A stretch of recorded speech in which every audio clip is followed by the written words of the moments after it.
Ambazonians and for Ambazonians. I want to thank you all for joining us tonight.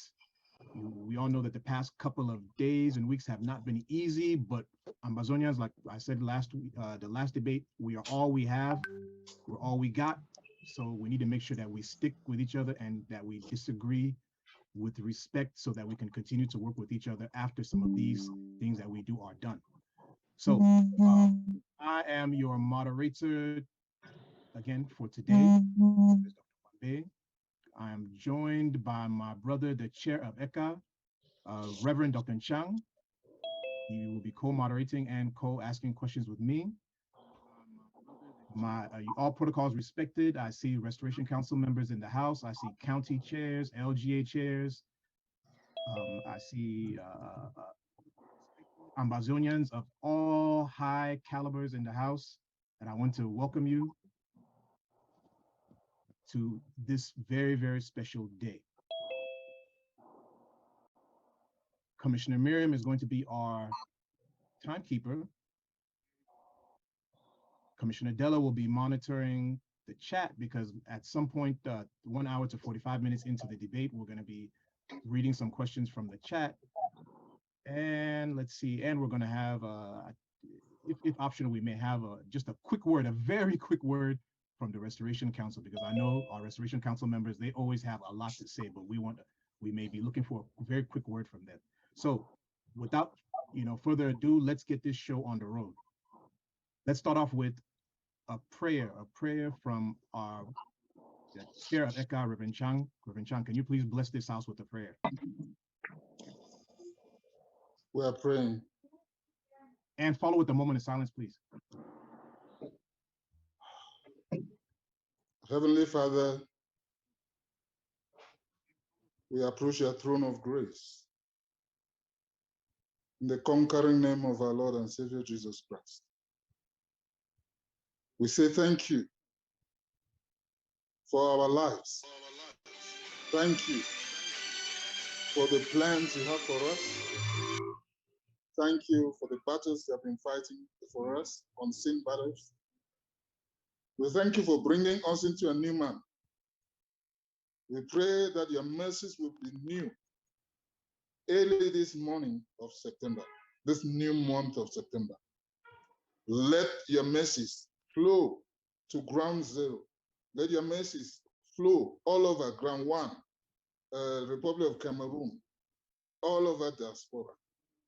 And let the name of Southern Cameroon, Ambazonia, echo in every nook and cranny, especially in the international scene, so that the due attention is given to our cause and due solutions are arrived at in the shortest time possible, oh God.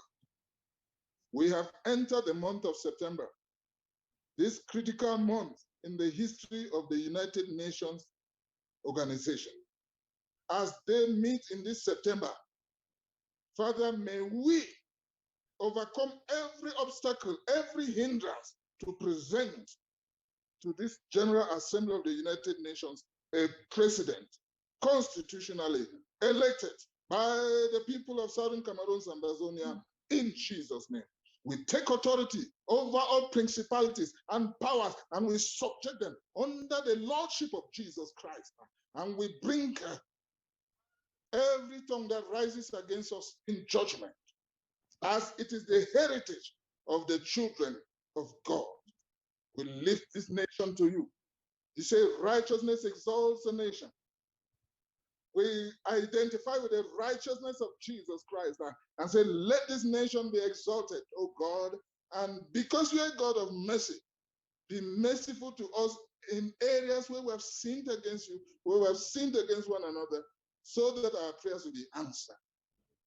We pray especially for our candidates.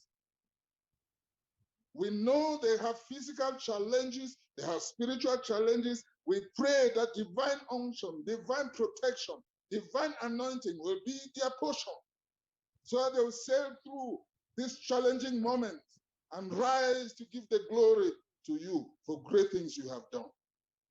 Thank you, O Lord, for we make our prayer in the name of the Father, the Son, and the Holy Spirit. Amen. We also know, Southern Cameroonians, that our people have fallen while we have been mourning and comforting others, while others have been expecting a word of comfort for the dearly beloved ones they have lost. Some are still to come to terms that some people have actually died in this battlefield.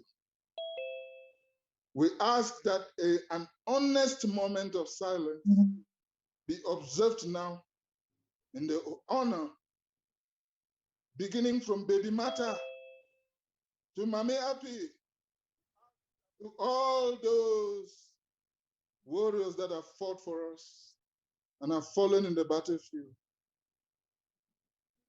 And the moment of silence begins now.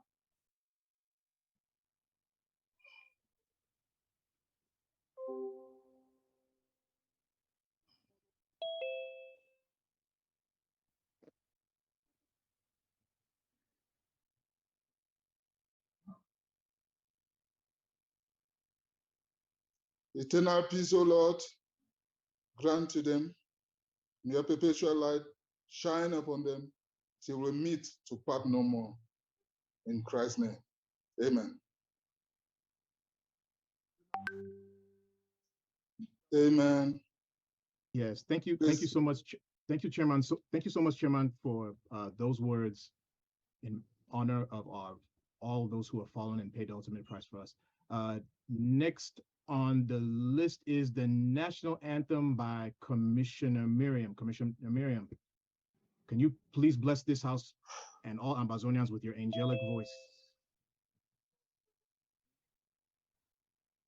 Please, let's be ready for the anthem. Hail, hail, hail this land of glory, we the Ambazonians pledge our loyalty. Praise the Son of Savior who granted us our freedom. Allegiance to the heroes who bore the land without blood. Glory will rise and never to fall. Here is a nation flowing with milk and honey.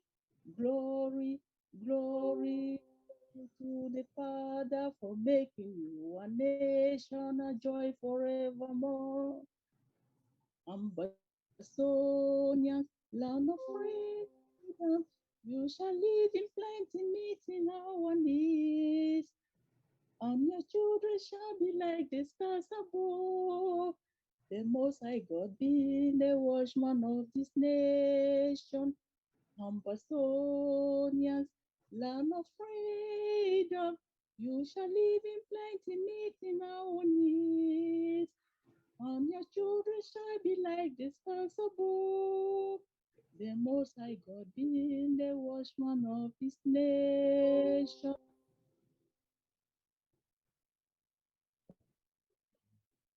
Yes, very beautiful, very beautiful, Commissioner Miriam. All right, Honorable Chair, next you're up with a word of introduction, greeting everyone that is here, please. All right. Thank you very much. The chairman of the Restoration Council, the Honorable Chair, the Honorable Vice Chair of the Restoration Council, excuse me, cabinet members, distinguished Southern Cameroon patriots, fellow ETA commissioners. We respect you, we honor you, we salute your presence in this august occasion. Time will fail us to name you one after the other. Accept warm greetings from ECA and welcome to ECA Town Hall. Welcome to our presidential debate. We know in 2020, the presidential debates in the US took 12 rounds of debate. But here in 2022, we're doing our second presidential debate. And we know that this is an opportunity to showcase Ambazonia to the world. Whether the questions come to provoke you to reveal secrets, you are handling the questions such that you don't divulge very sensitive secrets to the public, will give international community the caliber and quality of person you are, that they look forward to lead our nation. To us who are here attentive to make history happen, let us continue to tell the world that we are able to practice democracy and to add and to evolve. Let us not allow gainsayers to have anything to say. Let us press on to the very end. And I would like to say, for the purpose of understanding, to keep the bond of peace and the unity, that in political activities, campaigns, it is a normal democratic exercise to see people cross carpet. That is the reason for debate. The debates are aimed at getting the votes, and people can cross carpet. So nobody should be looked upon as an enemy in the House for crossing carpet because a candidate spoke the mind of that person and that person wants to follow him or her. At the end of the day, Southern Cameroon's Ambazonia will gain the victory, and all of us will be able to shout hallelujah and sing at the mountaintop of Fako or at the foot of Boya Mountain. With that, we know that Ambazonians at home are glued to their screens, to their phones to hear this. And so your communications must also address their issues and reach to their very hearts so that they intensify their prayers. With barely 5 days to go, we equally pray that our incumbent president will finish well the transitional mandate that this government had given to him. Now we say thank you once again, our wonderful contestants. You made us proud. Without you, we will not be into this democratic exercise today. So we respect you. You are potential leaders, and in the democratic sphere, everyone has the right to aspire to any leadership position. Nobody should apologize. Nobody should blame another for ever dreaming to lead us. It is a matter of turn by turn. So let's give the people the chance, for it's their turn now, and your turn may come tomorrow. Thank you. And let's continue to bring out what will heal others rather than what is wounding and adding salt to injure as others are inhabited. We trust that this government will not be fragmented by any scheme or device of the devil. So Satan has lost the battle. Let us remind him that we are fighting from victory to victory because it is a God-ordained revolution. Let the love of God lead us. Thank you. All right, thank you so much for those words, Chairman Chang. Amazonians, you all know where we're coming from. We're coming from a system where presidents, they cancel elections, they rig elections, they manipulate.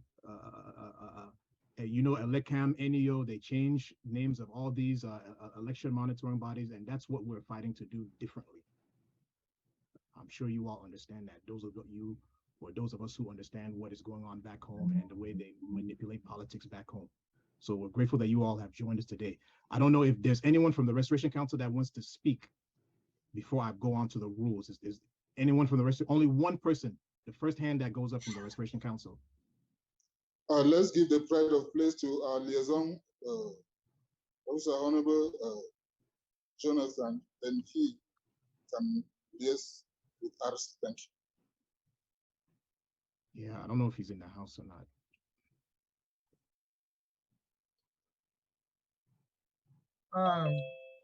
Okay, good. Hello, Ambazonians. Chairman of ECA, Vice Chair of ECA, Vice Chair of RC. I don't know whether Honorable Committee Chairman of RC is in the house. Cabinet members, beloved and proud candidates for the presidency of Amazonia. All other protocols observed. Today is one of my happiest days because I'm witnessing history repeating itself after since 1954, when Interim and while they were still in a independence revolution, conducted fair and transparent election and handed power peacefully. This is history repeating. And so I feel so elated, so happy. Despite our shortcomings, it is nevertheless something to do, to emulate what our forefathers planted many years ago. It is hoped that we will do better than they did so many years ago. And so I'm proud. If presidency is something to be proud of, I'm proud of the last debate. It was so peaceful, so civil, so interesting. It held people spellbound for 5 hours. And even at the closing, there were still 106 people watching on Zoom alone. I was so happy. I've never been proud of Ambazonians than this. Those who said Ambazonians cannot govern themselves, those who say Ambazonians cannot disagree civilly should come and watch this debate. I want to still say that candidate Chris Anu and candidate Gertrude Kisob, kudos to you for standing the test. This test. History will hold you that you did this. No matter who of you ends up on the 6th, coming up, we will all fall behind him. And we will be proud of you. We will support you. We will do everything. So we are proud that you are part of this historic process. Thank all of you that have come to listen and watch the debate. This is the last debate, but it's not the last debate because you could see right questions to the candidates and ask them questions. You could see they may come to your LGA to campaign during your LGA meetings. If you organize and you call them and you can question them right there face to face, you can be your own debate moderator at that time by being right there at your LGA meeting to give them questions and they answer. So I just say thank you. Let me yield. I don't take much time. Thank you so much. All right, thank you so much, Honorable Jonathan. Quickly, the rules for tonight. We will not be doing a coin toss tonight to determine who goes first because Secretary Chris won last time and he was going. The questions were directed to him first at the last debate. So tonight it will be Gertrude who will be asked the question first. Then Secretary Chris will be asked to answer second. The last 45 minutes to 1 hour, we will take questions from the chat for the candidates. Hold on, let me mute everyone. Okay, good. Yeah, last 45 minutes to 1 hour, we will pick questions from chat for the candidates. 3 minutes of response time will be given to each candidate when asked a question with a 1 minute rebuttal if necessary per candidate. We implore the candidates and remind them that please avoid revealing defense operational secrets. We as the co-host from ECA, we will do our best to interject in case we begin to detect that that's what you are doing, because we know how it is when you're answering a question, your mind is just working to answer that question. So we will do our best to interject when you, in case you are releasing too much defense operational secrets, but at the same time, please speak in generalities when it comes to heavy defense related issues. Halfway through this debate, we will have a 5-minute break. So that would be around 10:50, somewhere around 10:50, 11 p.m. Amba time. We'll have a break so that if you have to do anything, go to, a biological break or take a sip of water, clear your throat, etc., etc. We'll have that. Are we good to go? I believe so. So, Maji, starting off with you, do you want to make an introduction, to make a statement quickly to everyone that is here before we get into the debate questions? Oh, sorry, I clicked the wrong button.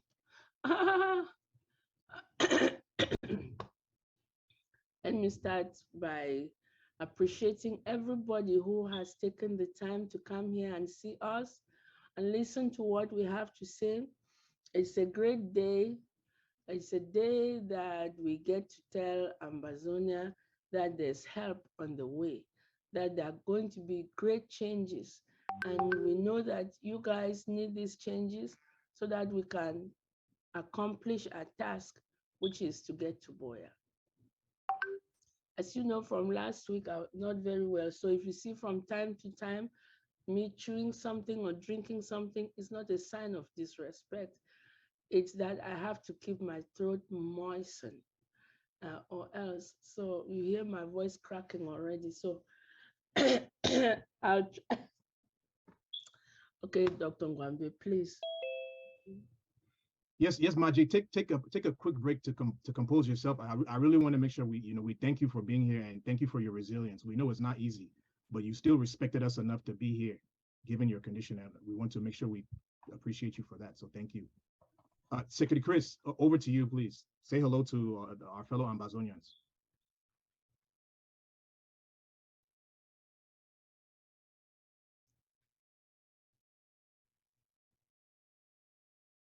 Yes.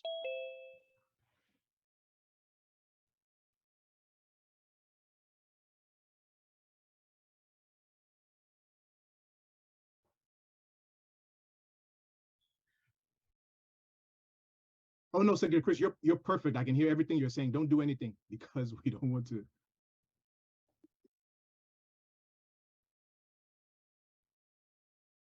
Okay, I hope the TV guys can hear me now. Good evening, fellow Ambazonians, and it's a pleasure to be with you once more for this debate that tests us to see what we have to offer to you and bring into this struggle. We've had three leaders so far in this struggle. This will be the fourth one.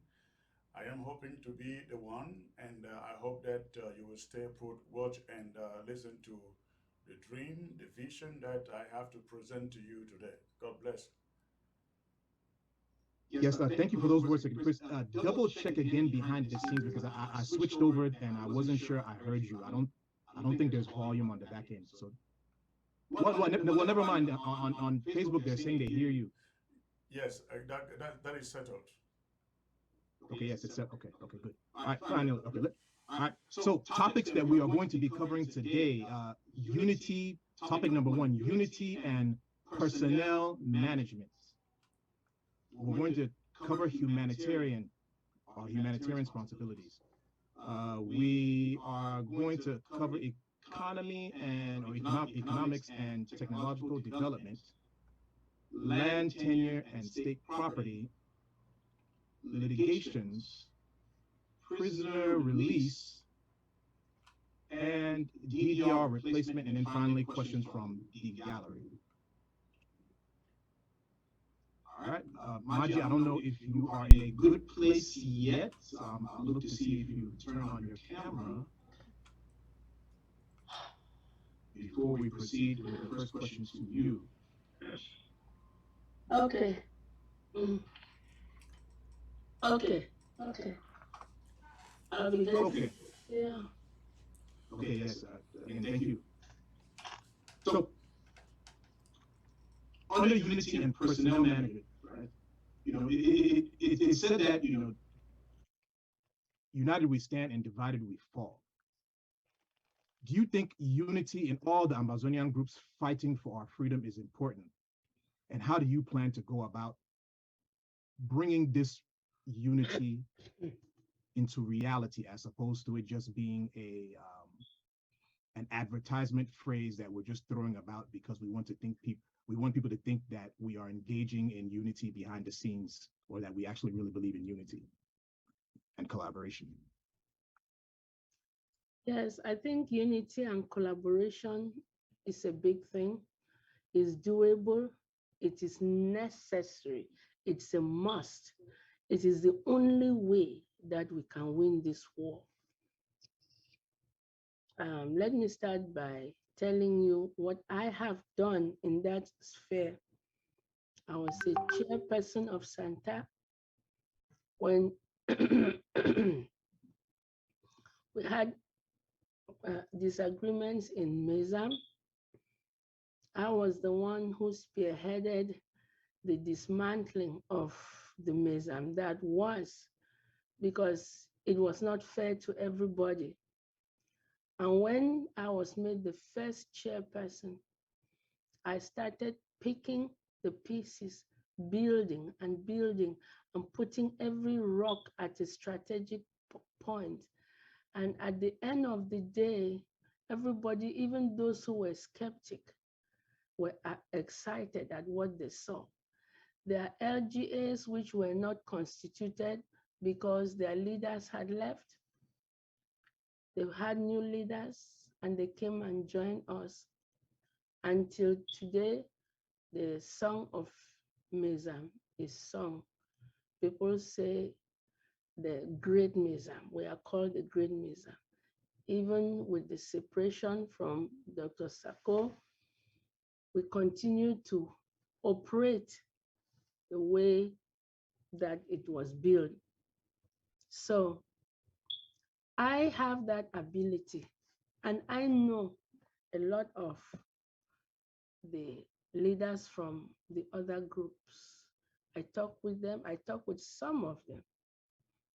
And it's going to be easy because when you explain to people that you're not coming to take away their power, you're coming to work with them. We want to see how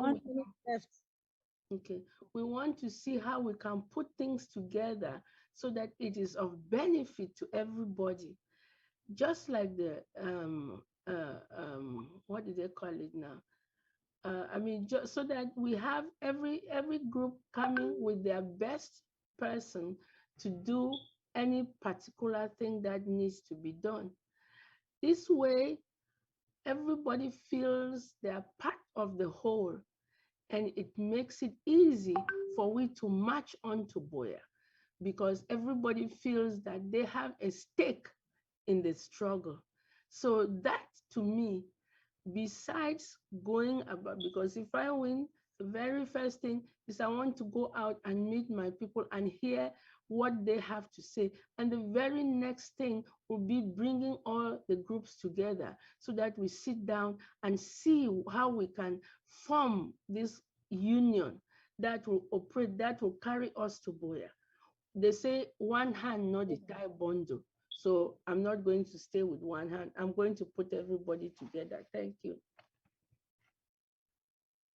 All right, thank you for that response, Maji. Over to you, Secretary Chris. Same question.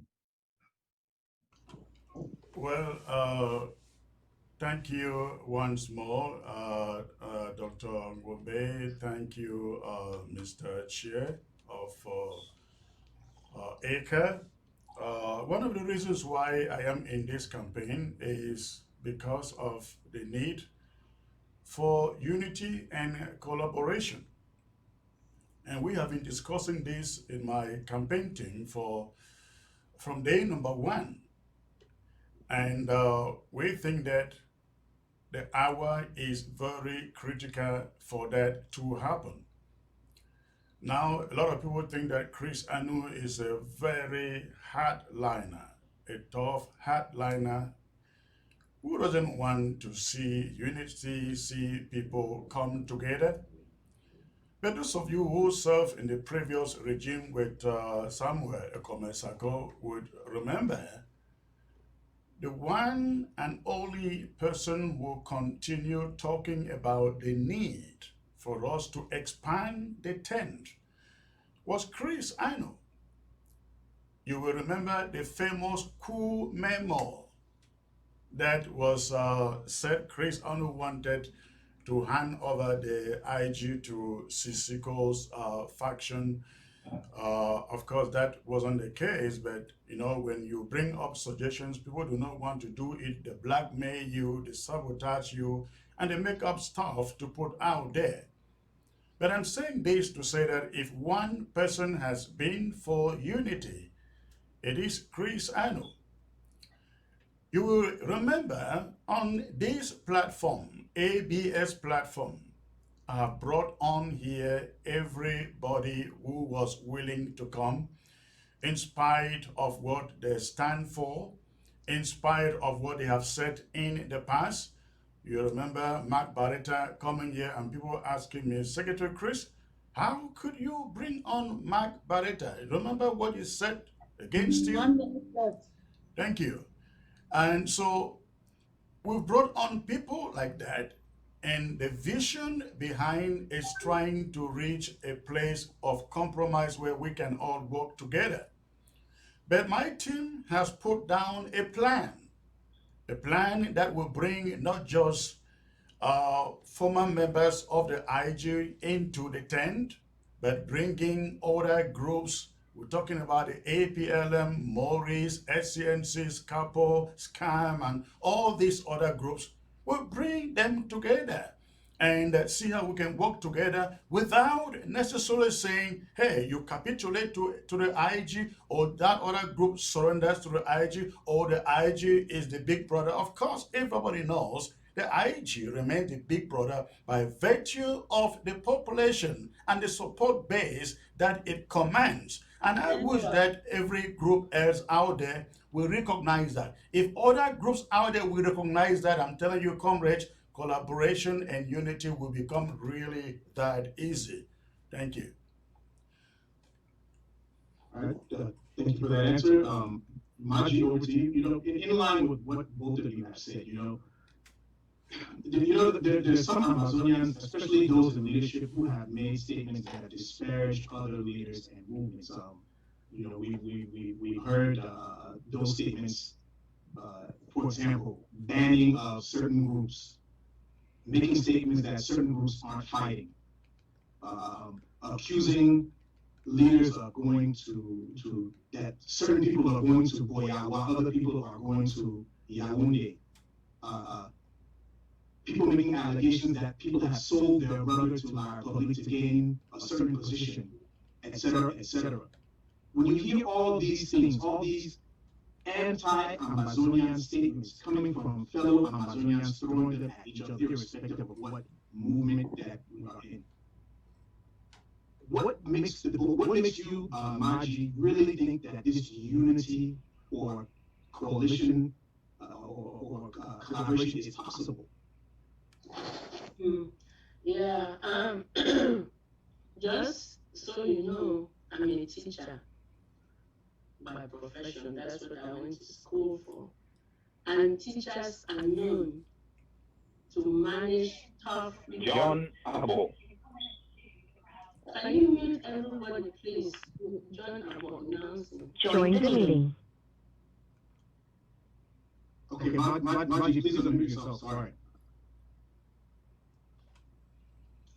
Yeah, we know how to get people to come together. You see children go to school, they come from individual homes with their different ways of doing things, but within a short time, the teacher is putting them together and they are working together.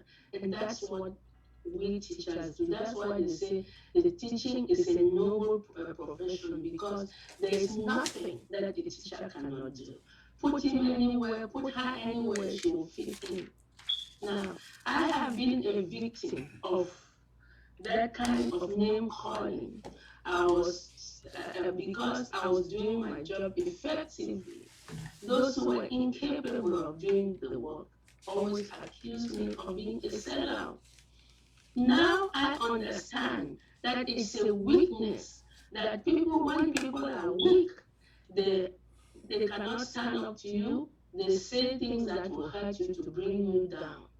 So I know that there are people who have been accused of being sellout, of doing this, because, as I said, it's been done to me. But the thing is, once some people behave badly because you do not give them their due respect. You don't give, that's another educational theory. When you don't recognize people, like you have children, they don't do something that they want, they throw a tantrum because they want to be noticed.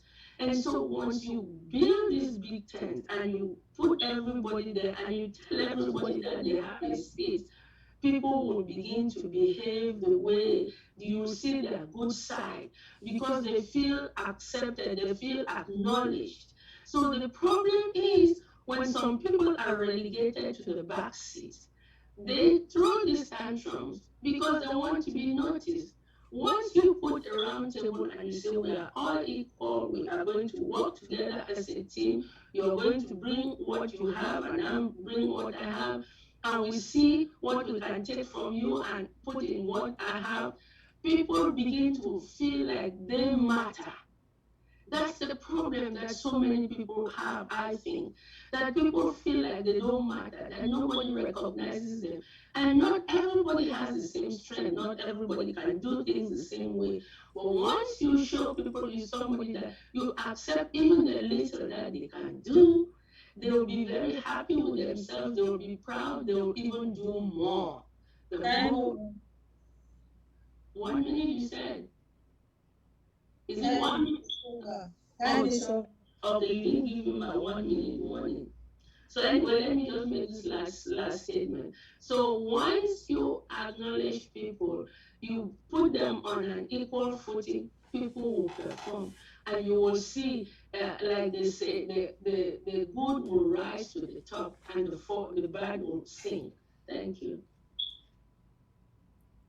Secretary Chris, same question to you. Conspiracy theories thrown about by people who are government officials, vilification statements coming from people who are government officials against each other and against other movements. In addition to what's coming from activists and fellow Amazonians who are just in the liberation struggle paying attention. Knowing all of this, what makes you think that some degree of unity or coalition or collaboration is possible? Yes, I would say this, and I really love everybody out there to get a point. We desperately need unity. We want everybody, every individual, and every group to consider coming together to work with us, we working with them. But I will say this is not coming from a desperate position from the interim government. In other words, the interim government is not so desperate. It must unite with everyone out there to do the work that Ambazonian people want this government to do. But having said that, yes, I have particularly made some of those statements. I have been the spokesperson for this interim government for the past 6 years, and I made some of those utterances representing the position of this interim government. And of course, times have changed. Positions will also change. However, I will also still insist that if we find out that any group out there says it is fighting for Ambazonia but cannot prove it, what is the need saying let's unite with them, let's band with them if we cannot see what they are doing on the ground? This is not just to please people. This struggle is not a beauty contest where we try to look for the most beautiful woman out there and join ourselves with. We want unity with teams, with groups that we know we can prove are actually doing the work on the ground. the IG, the APLM, maybe the SCNCs, CAM and the other groups, they cannot be doing the job in one group. It's just busy taking responsibility for what other groups are doing. You have to prove yourself. You have to prove yourself that you merit belonging to the alliance or to the consortium of other groups out there to qualify for unity. I yield. Okay, thank you for that response. Madam Chairleader, Ma Gertrude, what have you learned via your interactions or through observations of other organizations, such as the IG of Urima? We know they exist. The previous IG of Dr. Sako, just current IG, ADF, any organization that you can think of. What have you learned through either interacting with them or observing them and these other organizations, including even Team Act? Team Act is another good example. What have you learned from all these organizations that you think will enhance your ability to promote coalition building and an ability to disagree and move forward with respect?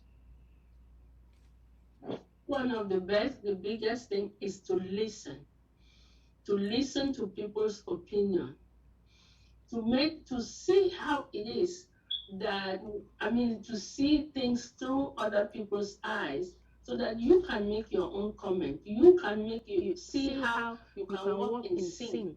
I think one of the problems is that we are always looking for differences so that we can claim that we are superior to other people. But when we start looking for the positive, the similarities that we have, we look at those things that we can work with. And I know that you and I are different, but we have to work together. So what do? I look for something that you're doing that I admire, or it's the same thing that I think about, and I latch onto that. And that way we have something in common. When we have something in common, it makes it easy for us to iron out those differences that we have. So the biggest problem I've seen is the ego, where everybody wants to show superiority, and there are people who want to sit on others. But once you start showing people that I can work with you, that there's something about you that I like, and then you would also acknowledge me. Everybody wants to be acknowledged, and that way it makes it easy for all of us to sit down and talk. When you give mutual respect, when you see that this person is good at this, and you tell them, well, you may be small, but your small group, I see that they are good at diplomacy. So we are going to build a diplomacy around you. You will be the lead, but all of us will send our candidates to join you and do that. You are good at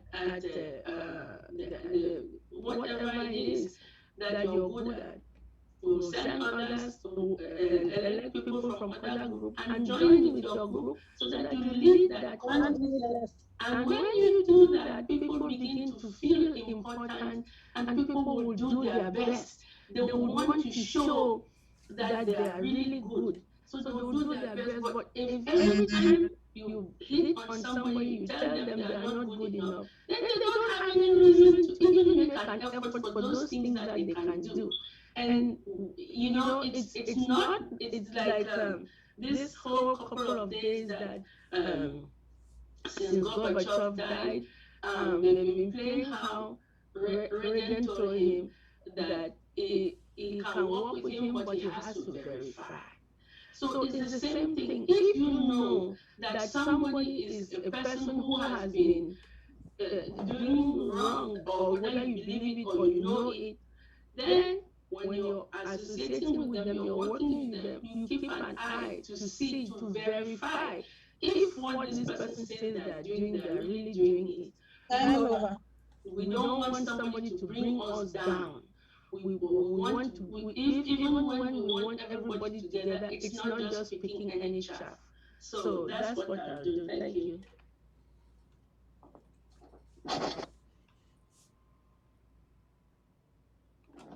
Yes, over to you, Secretary Chris. Same question. Yeah, thank you.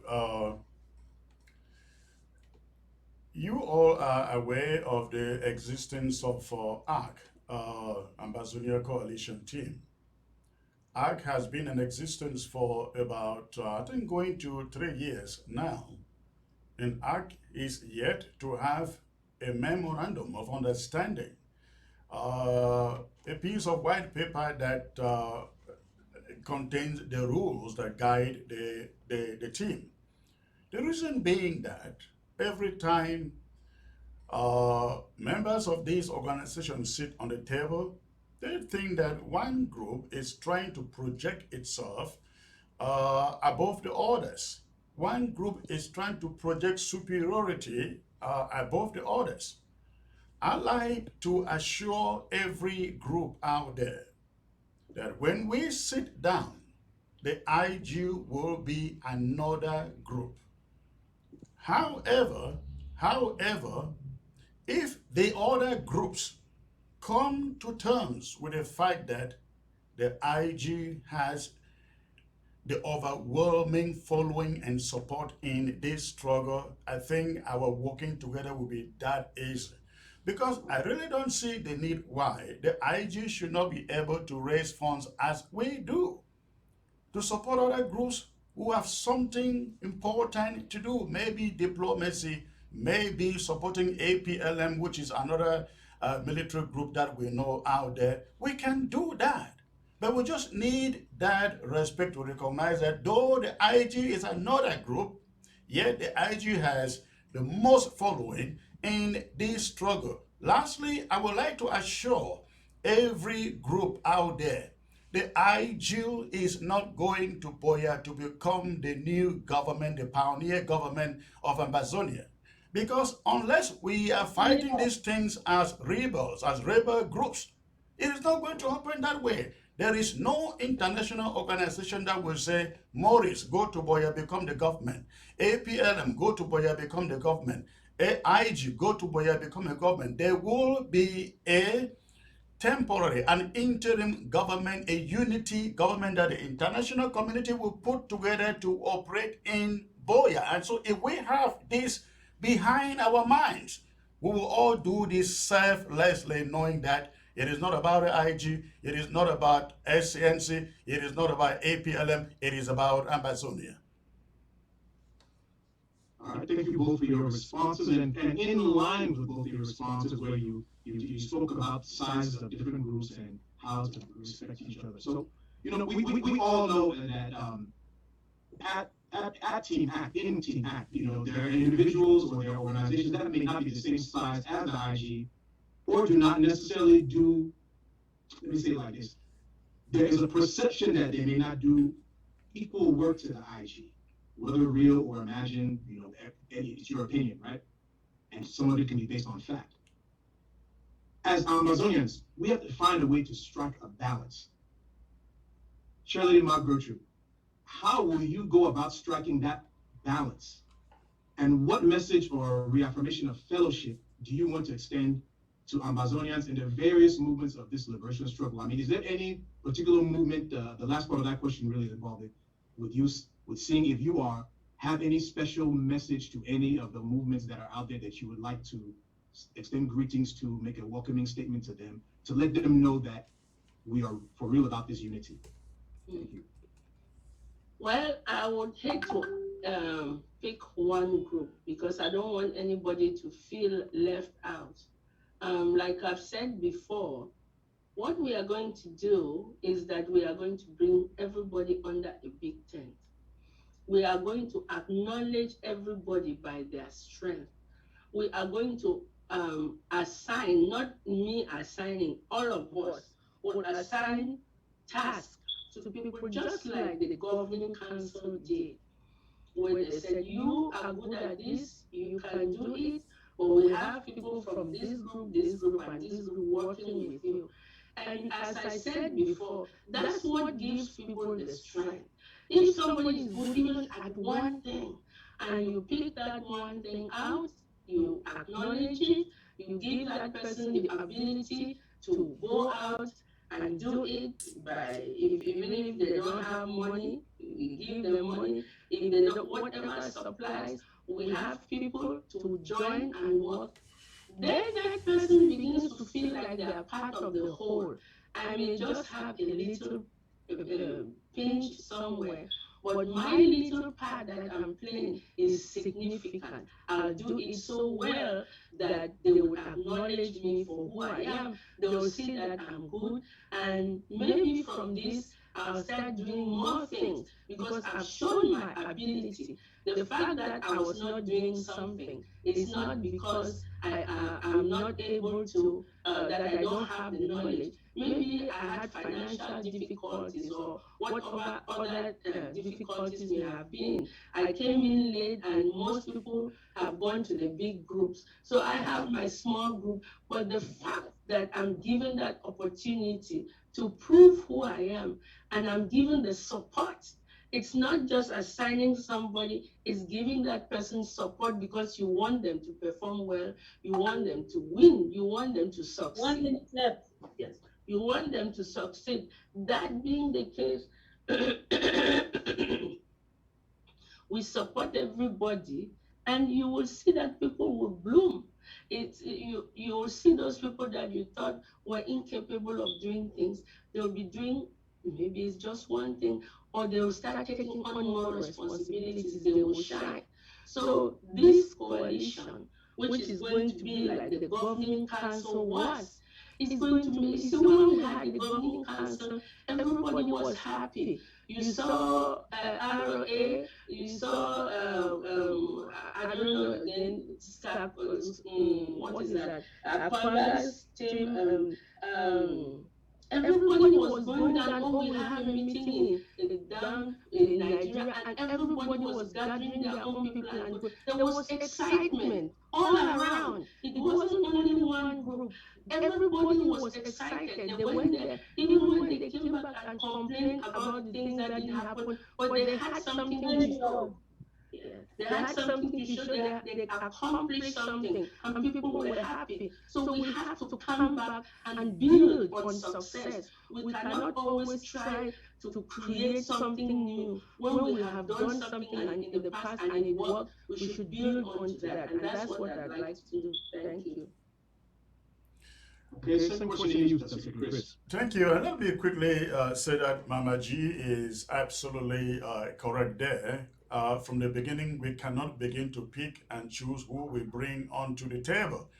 Who comes and stays on the table really depends on their approach, the way they welcome the idea. And she talks about the governing council as we had it from the beginning. That is something that I have in mind.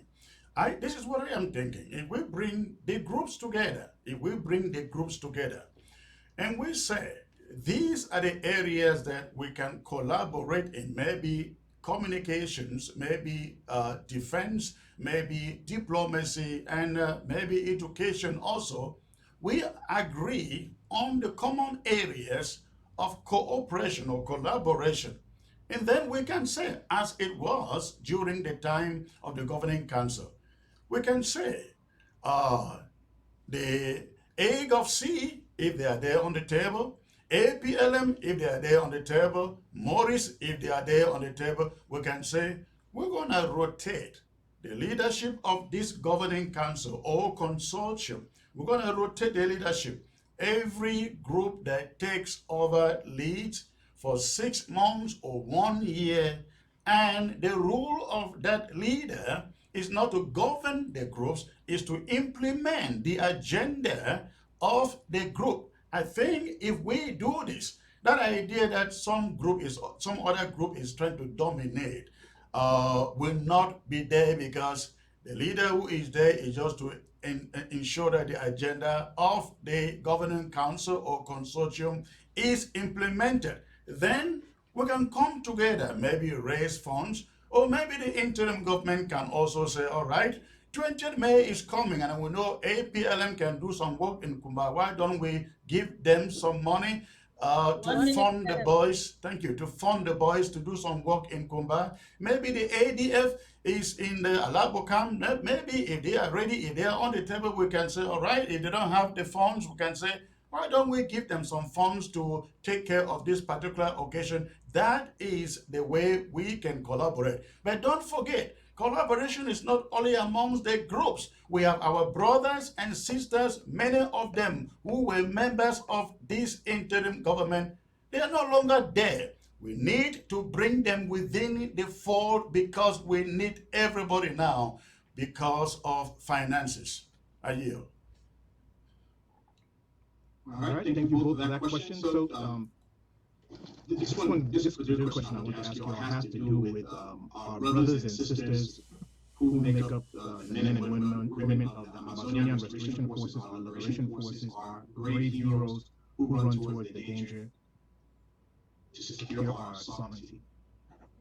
As we all are seeing, it appears that La Republic is playing all kinds of games to put a wedge between the diaspora and the ground zero fighters. There appears to be some kind of manipulation going on where some people are trying to make it seem as if the diaspora is all good and ground zero is bad. And then on the other side, there are people saying ground zero is all good and the diaspora is all bad. And all these tactics are driving towards putting a divide between we of the diaspora, Ambazonians of the diaspora, and Ambazonians of ground zero, which, in my opinion, will ultimately benefit La Republique de Cameroon. Madam Chairlady, Anu and Gertrude, what message do you have for the men and women of the Amazonian Restoration Forces, the liberation heroes in ground zero, and to the diaspora about the importance of the symbiotic relationship that exists between each of us and the fact that we need each other to make this liberation struggle successful? I begin them, oh, I begin them. Would I they strong. But I know that I'm here for the back. Those that I have worked with, they know me, that I have never left them. My children call me, even up till now, and tell me how they feel. I just feel excited to say that, but let me say this. I am very happy about the boys on the ground. I know that some are limping. I know that you cannot have a group of people and everybody thinks the same. But look at this short period of time when there has been chaos.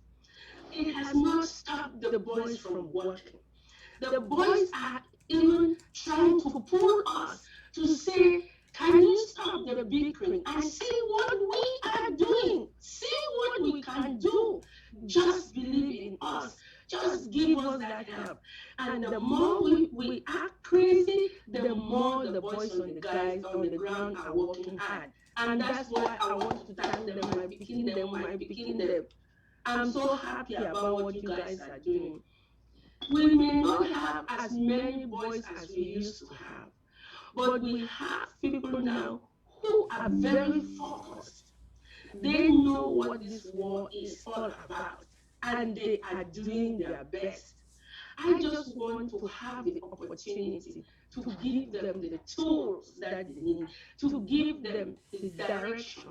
I have worked, I myself, it's not that I was in my local government and somebody did because I was the chair. No, me personally, work with my boys, put them for training, give them an assignment they did. I will bring that to every nook and cranny of Ambazonia. I have done it, and I will continue to do it. Give me that chance. There is a divide when people want to be noticed. Thank you. When people want to be noticed that I did this and I did that, no, it is not a matter of what you as a leader does. It is a matter of looking at what is needed, where. I'm not going to go get a shovel for somebody who needs a deed axe. I'm going to give you what I think you need so that you can do the work. And I listen to the boys because they are on the ground and they see. But there are other things that they don't see because they see where they are, they might not see where others are. But we here sometimes we have the vantage point of seeing what others are doing, and we can come to them and say, look, my dear boys, my dear children or brother, look at what they are doing in I don't know, Momo, look at what they are doing there. It's so great. I will tell you, I'll send you to go and get some training. I'll send you to Frukankan to go and do something. And when you come, it's going to enhance. It's going to enhance. Did you say 1 minute? Oh, sorry. Okay. It will enhance your skill. And that way we focus on the boys, not us here focusing on what we can do so that we can get a big name that I bought shovels, I bought these axes. And if they are not being used, it's of no value. Thank you. Yes, Secretary Chris, same question. You know there are people in the diaspora who are not even sure where they are actively participating or contributing in this liberation struggle, but they blame the various movements for the issues that are going on in Ground Zero. And then there are those who blame Ground Zero for the issues that are going on. How do we reconcile this and get the diaspora and Ground Zero to realize that we need each other? Two things. Two things.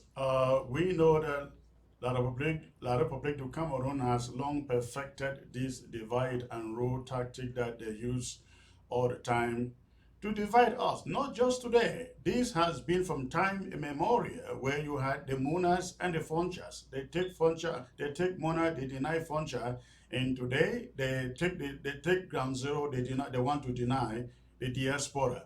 Let me speak to our fighters on Ground Zero. The diaspora will continue to play a very integral role throughout this struggle until thy kingdom come. Because it's a fact that the money is coming from the diaspora. Without the diaspora, you will not be carrying the AKs and the RPGs and all that are yet to come.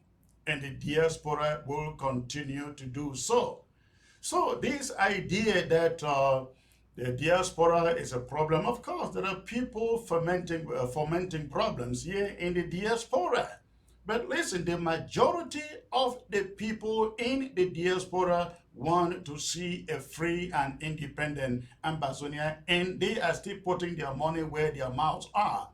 So, if the diaspora then has to convince Ground Zero that they are with Ground Zero, that they are in support of Ground Zero, they stand for Ground Zero, they stand for a free and independent country and nothing else, the diaspora has to continue to put money in the hands of Ground Zero to carry out the projects that every one of us want to see carried out. And I think nobody else is able to do that more than myself. I am not trying to brag here. I think that in this entire interim government, nobody has raised the kind of funds that I have raised throughout the 6 years for Ground Zero. And I want to do, I am dying to do that, to take away that smile. You guys saw that colonial administrator in the Bamenda saying, Chris Hanu has finally said schools should open. I am waiting to take over by the grace of God September 7 to get those schools shut down, but we must put the tools in the hands of the AROF to carry out the job. Thank you. May I have a minute, reporter? You want to report me? Yes! What do you mean? Of course, you have the floor. You have the floor. All right. Well, Secretary Chris says we should know that the AKs we see with the boys on the ground, they come from us, we are this, we are that. I think that's a bit too presumptuous. We are bragging about some of the things that the boys have been able to do. I think that these boys are remarkable, they are resourceful, they have strategically attacked stations where they can harvest. So most of the money that has come from here has not even gone into buying those things. Most of the things that the boys have, it is things that they have seized from the other side. We see pictures every day of an array of things that they say we harvested from that side. So we should be careful how we address these things. I'm not saying that our resources is not helpful, but I'm not going to be presumptuous to say if we are not there. But the we can help them in a way that will reduce some of the things they are doing, like kidnapping, because when they go and harvest, then they need things like genius. They have to go and kidnap people to get money to do those things. But if we had made it easy, where we can really help them, which we are not, we don't listen to them sometimes. We pick our own thing that we want to get. You get something that they don't really need at that time, and but they are looking for something. There are times when you can tell them, look, Papa, I know that you want big rubber gun, but I don't think you'll use it here. How are you going to use it? Let us do this. Let me go and learn this thing so that you put it with what you have and you'll do better. But we cannot sit here and say they depend on us as if we are the big bad wolf. If we are not there, they won't have it. They have other resources. Like right now, I think people are hardly sending them money, but you see them really performing. So that's what I wanted to point out. Thank you. Mr. Moderator, if I can do a short response to that, please. Am I okay with that? Yes, you have 1 minute, please. Thank you. Mama G, you have a point there, but I think it is an overstatement to want to insinuate by what you say that the diaspora isn't important. Please, the diaspora is critical, not just important, but very, very critical in what goes on ground zero. We've heard again and again and again of kidnapping and ransom taking on the ground. Yes, our boys have shown their bravery and smartness by attacking certain barracks and confiscating their weapons. But how many of them? How many of them? Now, if we want to encourage this act of kidnapping and ransom taking in the guise they will use it to buy weapons, we are promoting chaos on the ground, and our people are already fed up with kidnapping and ransom taking. There is no reason why the AROF should not depend on the diaspora. Thank you. There is no reason the AROF should not depend on the diaspora for funding for their purchases. We can set up better system, transparent system, and I agree with you, most of the money didn't get there, but going forward, we can set up checks and balances that get the money to get to the boys and buy what they need to fight, to do the war. Thank you. Thank you, Secretary Chris. You just made the same point I was making. The point is that we are not doing like we should, and that's why I'm not promoting kidnapping. I am saying when we begin to do what we have to do, the kidnapping will subside, and that the kidnapping is occurring because we are not doing. We are getting the money, and we are not doing what we should do. Exactly what you said. So thank you. I really want to appreciate the both of you for this very healthy conversation, and I hope that whichever one of you is elected, that in your cabinet you all will be able to have healthy conversations like this and implement plans on how to address these things. This is good. This is very good. Thank you to both of you. So this section of the debate that we're going into now covers the personnel management side of things, because I'm sure all of us can see that there has been an issue of personnel management at the I guess conflict resolution issues and managing those issues by those who are in charge of organizations, whether you be in charge of a cabinet, whether you be in charge of an LGA executive team, guys in ground zero, et cetera, et cetera. my Gertrude, Madam Chair Lady, as a leader, what guides your scale of preference in making decisions in what to do for the struggles? In other words, how do you decide what is a priority to focus on? Because you know you're going to be in cabinet meetings, or you're going to go to LGs or counties, or even ANSC or defense meetings, and they're going to say, no, we need to do this one, we need to do that one, da da da. What helps guide your scale of preference, please? Well, my guiding post is what I think will bring us closest to Boya. What will bring us closest to Boya? There might be certain things you think are a priority because they are big, but in terms of effectiveness, I'm looking at the effectiveness of a certain style or a certain issue. I want to see things that I think that is going to help the majority of the people. I want to see things that the first thing is that I always like the round table way of doing things.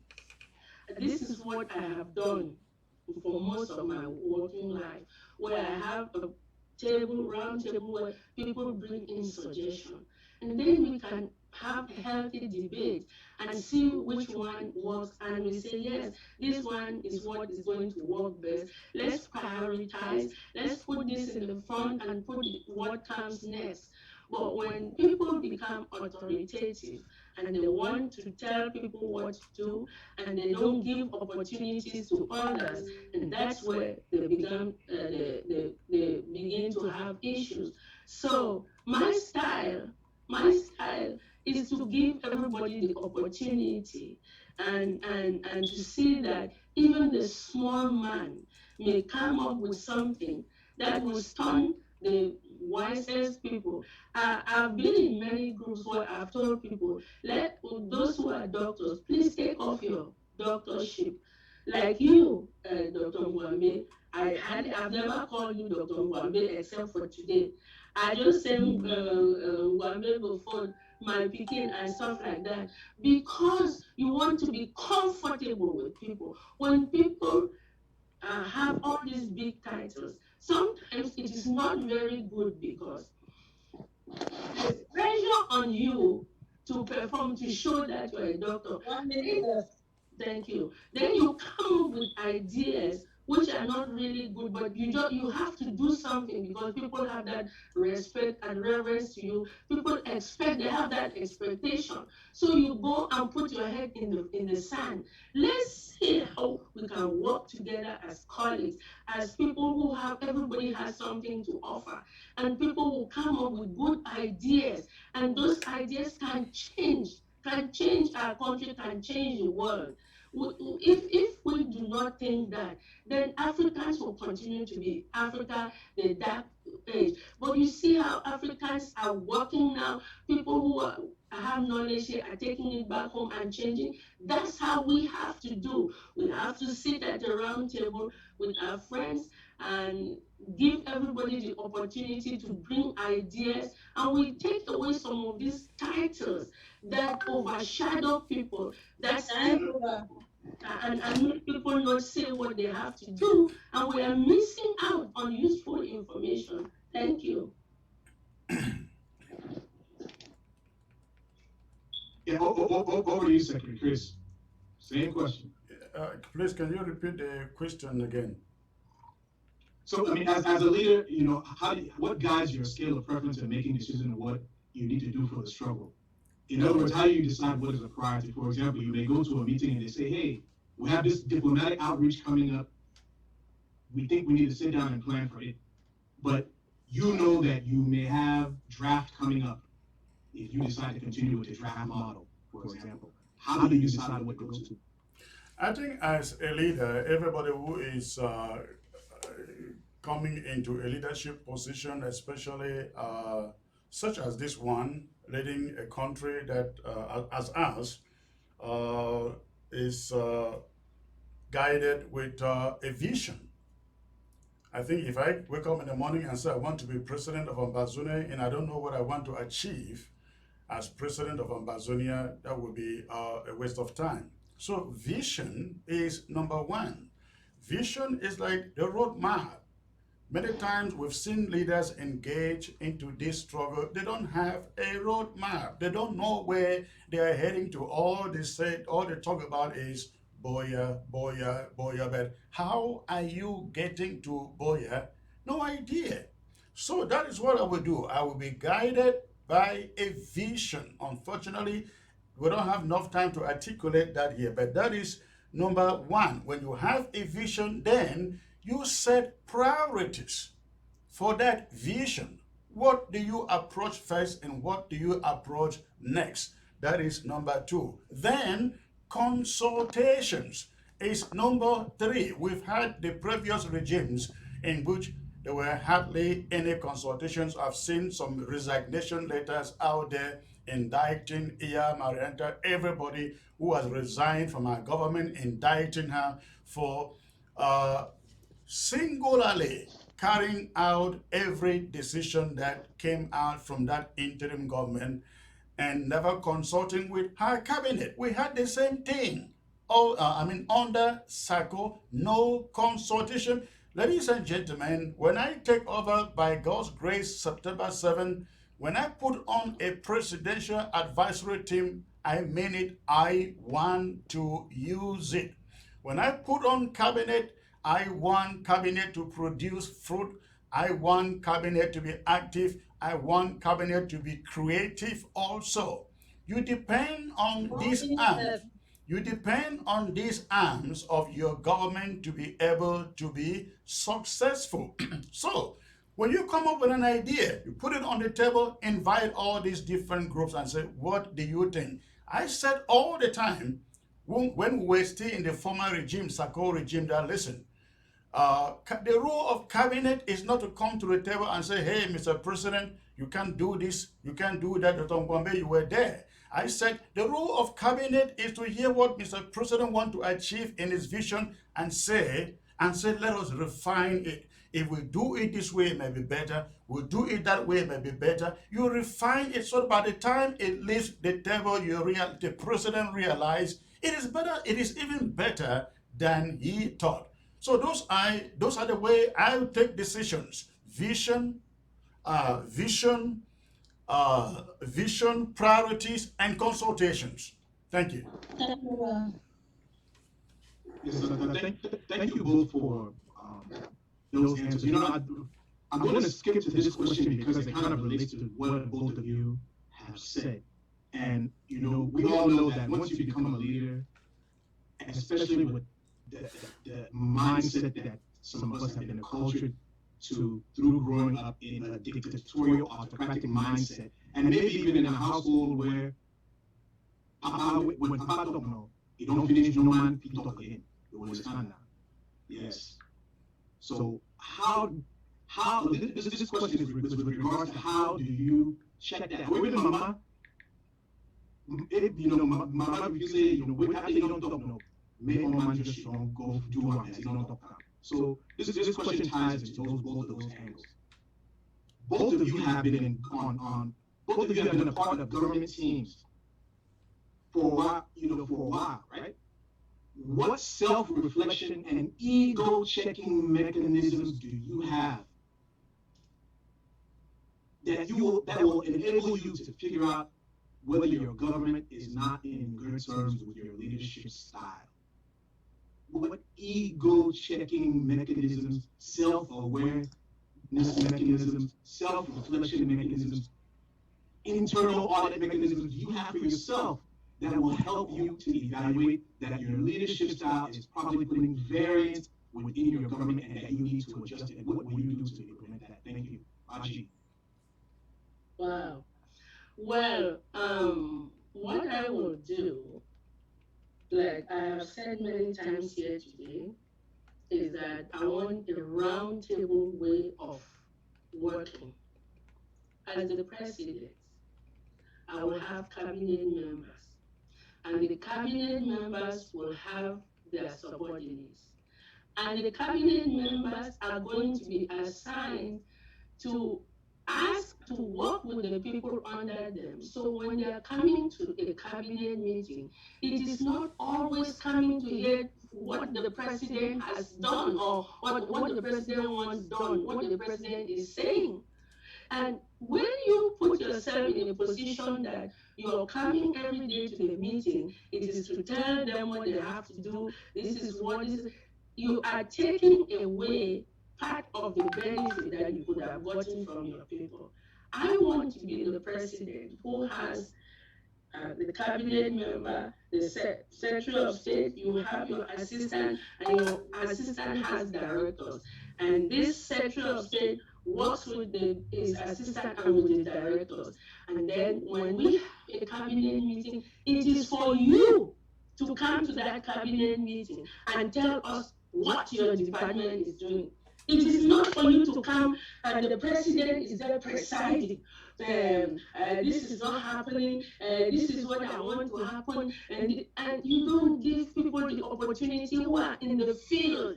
You don't give people who are in the field the opportunity to tell you what they are seeing because you cannot see the whole world. You have people working for you who see, and so those people will come with what they have seen, what the knowledge, what they have done in their department, and you have a meeting once in a month, and you say Department of Health, what is happening, and that Secretary of State is reporting what is happening in his department or in her department.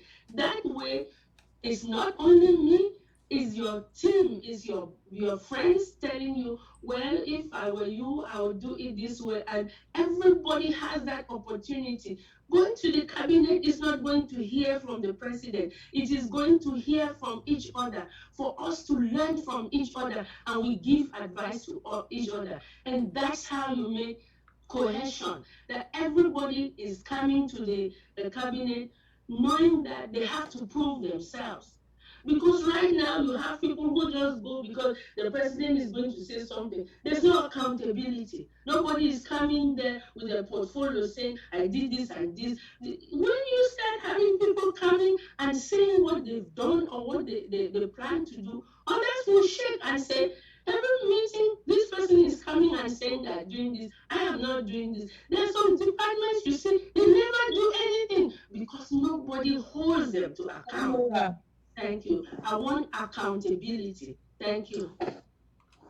Yes, Secretary Chris, same question to you. And in my dialect, it's one of those things like when you become the president or you get some big post, all of a sudden you develop something that we call in my dialect, anu, meaning like you start to raise up your shoulders and you can't hear what the other people who are there to help you are trying to say to you. What ego checking mechanisms are you going to implement to make sure that you are in line with what's going on in the way your cabinet feels? Dr. Gombe, I think you have worked with me for the longest under the last administration with Dr. Sako, but before that, I think I am the only secretary from the beginning of this interim government who has managed things. We started with SCBC, moved to ABC, and now ABS. We were the only department that actually did staff, and I headed it from day one to the last day. We had a staff under me, a staff with ABC and the department staff. Now, you know my style. We had a chief of staff. I believe that in meetings, the chief of staff should chair the meetings. And the president should come in, or the leader should come in only when necessary. We did that under communications. Talk about finances. We ran ABC from, I think, 2018, starting with SCBC, and we ran finances. We had ABC bank account, we were paying satellite bills and doing some other expenses on a monthly basis. I never had my name on any ABC bank account. I gave that duty to the treasurer and the finance secretary, and all that I did was had oversight, made sure that due bills were paid. But I'm saying this to say that as a leader, you don't have to do everything. And that is what I intended to do when I put on a cabinet. I want to give them the assignment and make sure they do it without me coming to sit there and say, let me do it for you, or let me do everything, as we have seen in the past regime that has refused to come for this debate, where two people thought they were superhuman beings who could think and act on behalf of the entire cabinet. So that is my position on that. Thank you. All right, thank you both for those answers. Last question for this section, and I'll be handing over to the chairman of ECA, Reverend Chang, for him to handle the next several sections. If a 5-minute break is needed after both candidates have answered, we should do so. Last question for this session. How, Madam Shelley and Madam Gertrude, how do you envision solving administrative conflicts between fellow cabinet members? As we have seen over successive administrations, internal disagreements, when not handled immediately or in an unbiased manner, have led to a breakdown in the collegiality and teamwork between people who are supposed to, yes, put a united front behind the scenes and disagree with each other with respect so that you can come out with well thought of decisions, but in public they're also supposed to put up a united front. How do you plan to tackle this so that your team feels part of the processes and agendas that you want to put in place? Manji. Well, your question has the answer. It's a matter of addressing issues immediately and not putting anything under the rug, not giving anybody priority, making anybody feel like special so that they behave like a spoiled brat, and being truthful. Being truthful, it may be painful, but in the long run, it pays. Well, people say I talk too much. I said because I don't have anything to hide. When I say something, I want to stand by that thing tomorrow. But when you're a liar, you take time, you want to hide things, you want to frame things in a way. By tomorrow, they ask you, maybe some people are good at that, but tomorrow I will not remember that I had lied this way. So I get caught. So I would prefer to iron out things. I've seen in this government where things have become so huge. Little things that almost topple, that have toppled, not almost, have toppled the government just because they were not handled in a timely manner. That you people put something, make something out of what it is not. If something happens, say, oh, maybe it's because of this, oh, it's because of that, oh, this man is a spy. You start thinking far and wide about something simple that is just what it is, that you just see. That's why they keep calling people, oh, this one is working with the La Republique, is this is it, because we project too often. And like somebody had said in Dr. Sarko's government, why is it that if we come to a meeting and somebody disagrees with something, we call that person a black leg? We cannot grow, we cannot learn, because we stay only with the same people with the same thoughts, and then you don't bring in. So when you see two people arguing, you bring them together. Let's see what the issues 1 minute left. Thank you. We see what it is that they are fighting about and see maybe we can find common ground. Maybe it's something that others can even learn from. Maybe it's something that you can pull these two people to a side and talk to them. But the important thing is that things have to be addressed immediately before they start expanding and become what they are not supposed to be. That people start feeling like you give preference to this person or to the other, and people feel like they are slighted. And sometimes, like I explained to some people get angry and they throw a tantrum or they do what they were not supposed to do because they feel slighted. I brought my problem to you. You say, okay, I hear, and I'm waiting for you to do something. You don't. Then I feel like you don't care. I feel like, it's not important, but it's something that is important to me. So I throw a tantrum, and everybody says, oh, this person is such a problem person. Look at how he's fighting. Yes. Look at how he's fighting. He's fighting because it's attention-seeking behavior. And it's attention-seeking because they had a problem. I brought it to my boss or to my supervisor or whoever, and they ignored it. That should not happen. Thank you. If I can just jump in there, Mr. Moderator, and answer the question, and I would say that one of the solutions lies with hitting the nail while it is still hot. Hitting the nail while it is still hot. Remember, if Samuel Okome Sako had hit the nail when Irene was everywhere, I guess we wouldn't be where we are today. And that leads me to another point. As a leader, avoid taking gifts or soliciting gifts from cabinet members.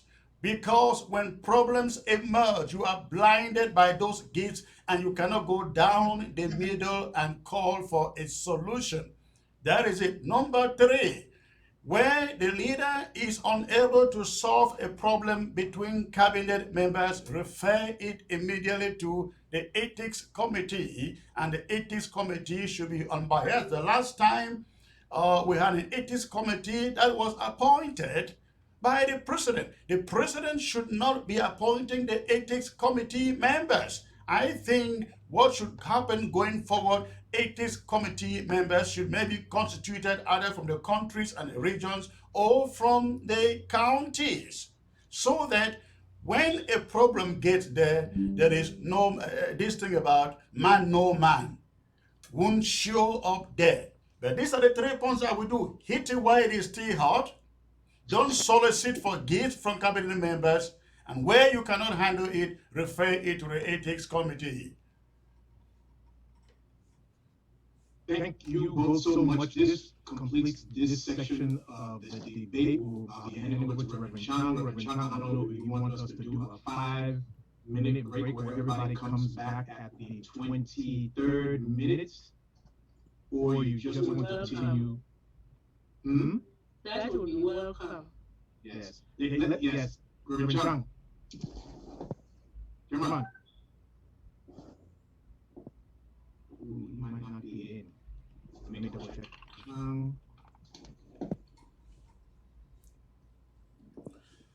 Apostle Mike.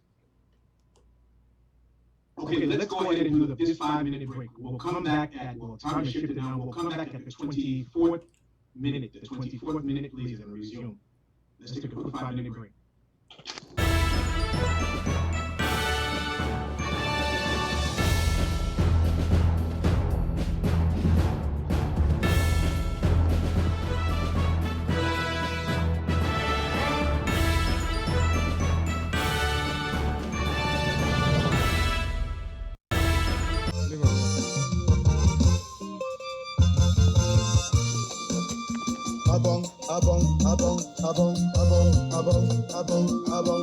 Wonder my bone,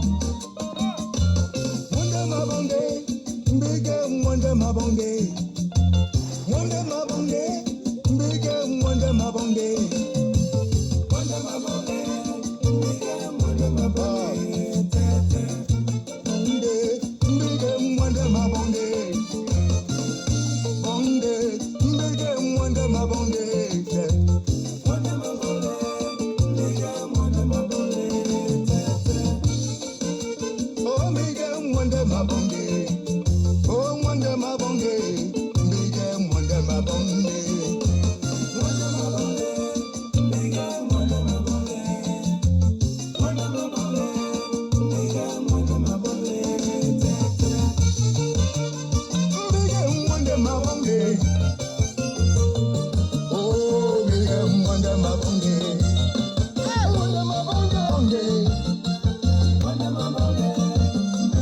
Oh,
God bless you, Papa.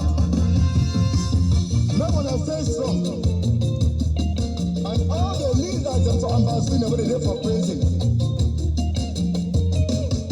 Let us see one up. We no go tire. For some years we be talking about Boya.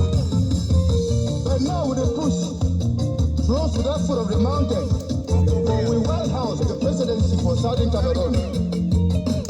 For Boya.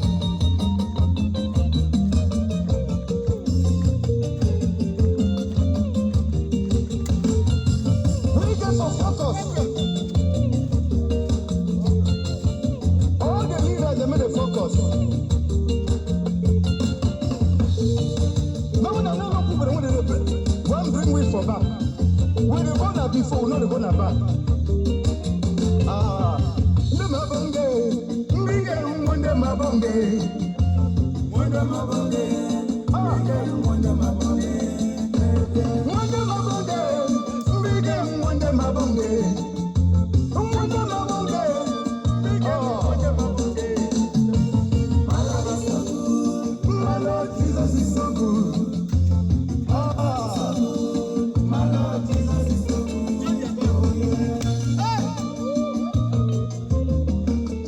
Yes.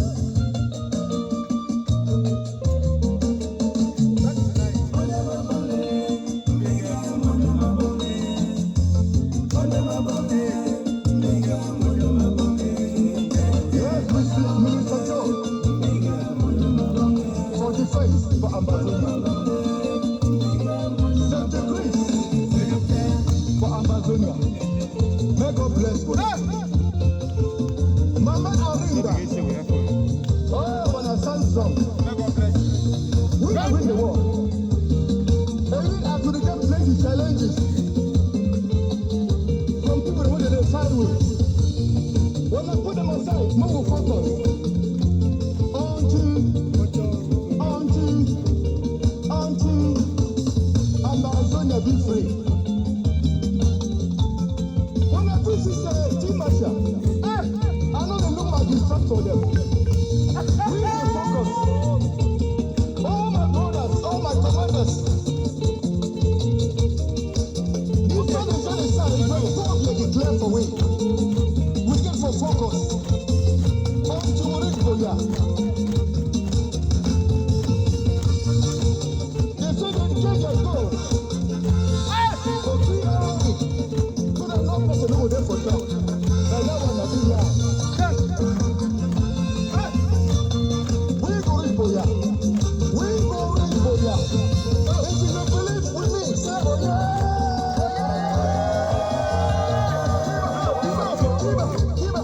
Welcome back. Welcome back, everybody. I really, really Oh, my brothers and appreciate for prison. When they get for prison, moderator they get your wood. They Wame. get my voice up. He's doing very, very good, getting us proud. And I equally congratulate the candidates, brilliant answers. And I know the people at the gallery that you're watching, you are asking, you're expecting, and you will have your time. You will have your time to get us some questions. So this moment is a very important moment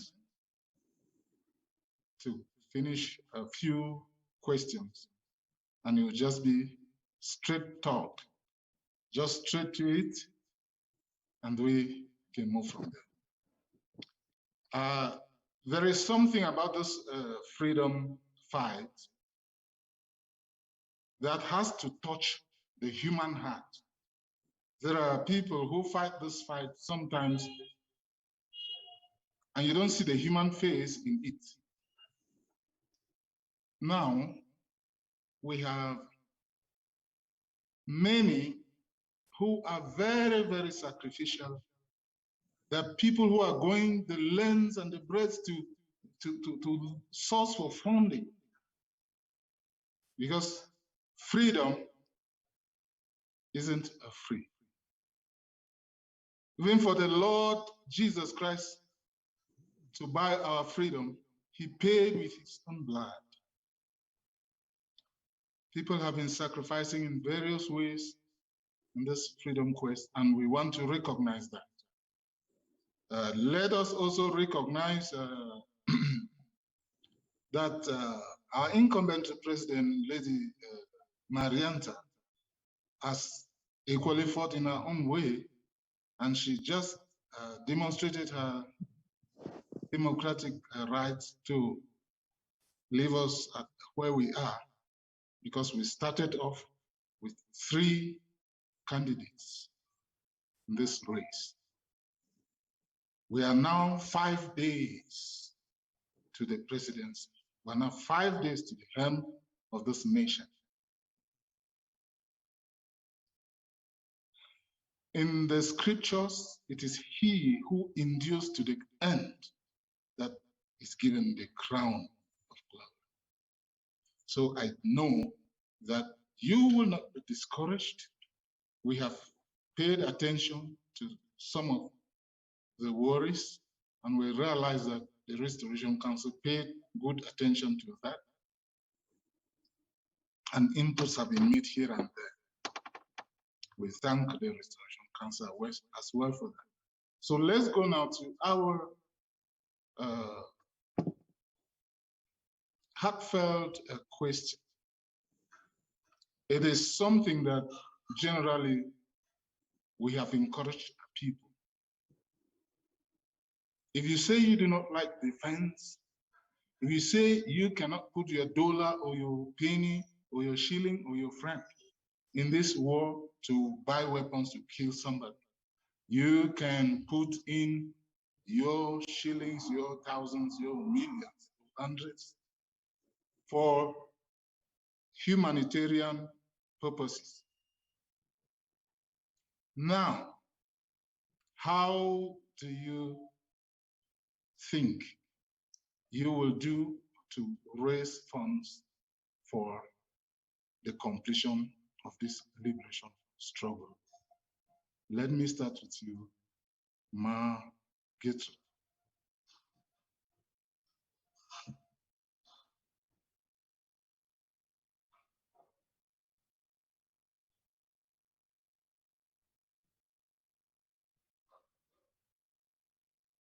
Are you connected? Is she back? Okay, I'm just back. I'm sorry, I missed it. I'm sorry. Okay. Let me give that to Secretary Chris, who was already speaking. Okay. And then you take a breath. Candidate Chris, would you like to take that now?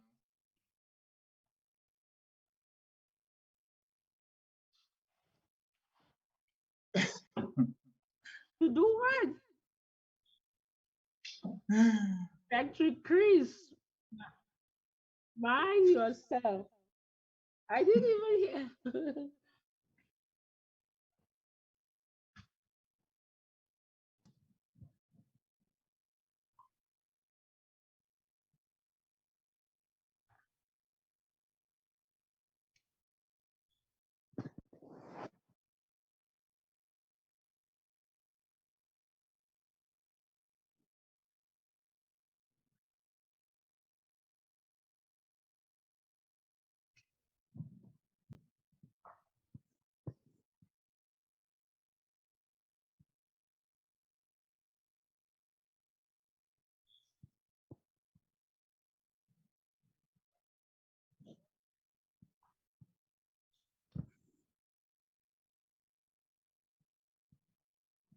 Do you like me to just interject there and say, let's focus on what you are going to do to source of fund rather than on what another candidate didn't do to get the funds?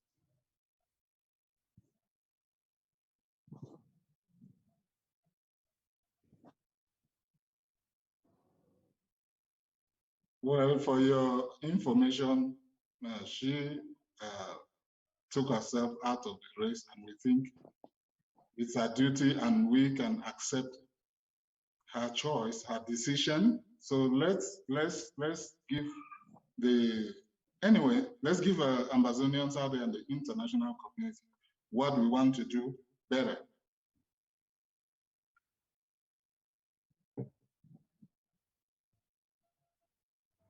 Thank you.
One minute left.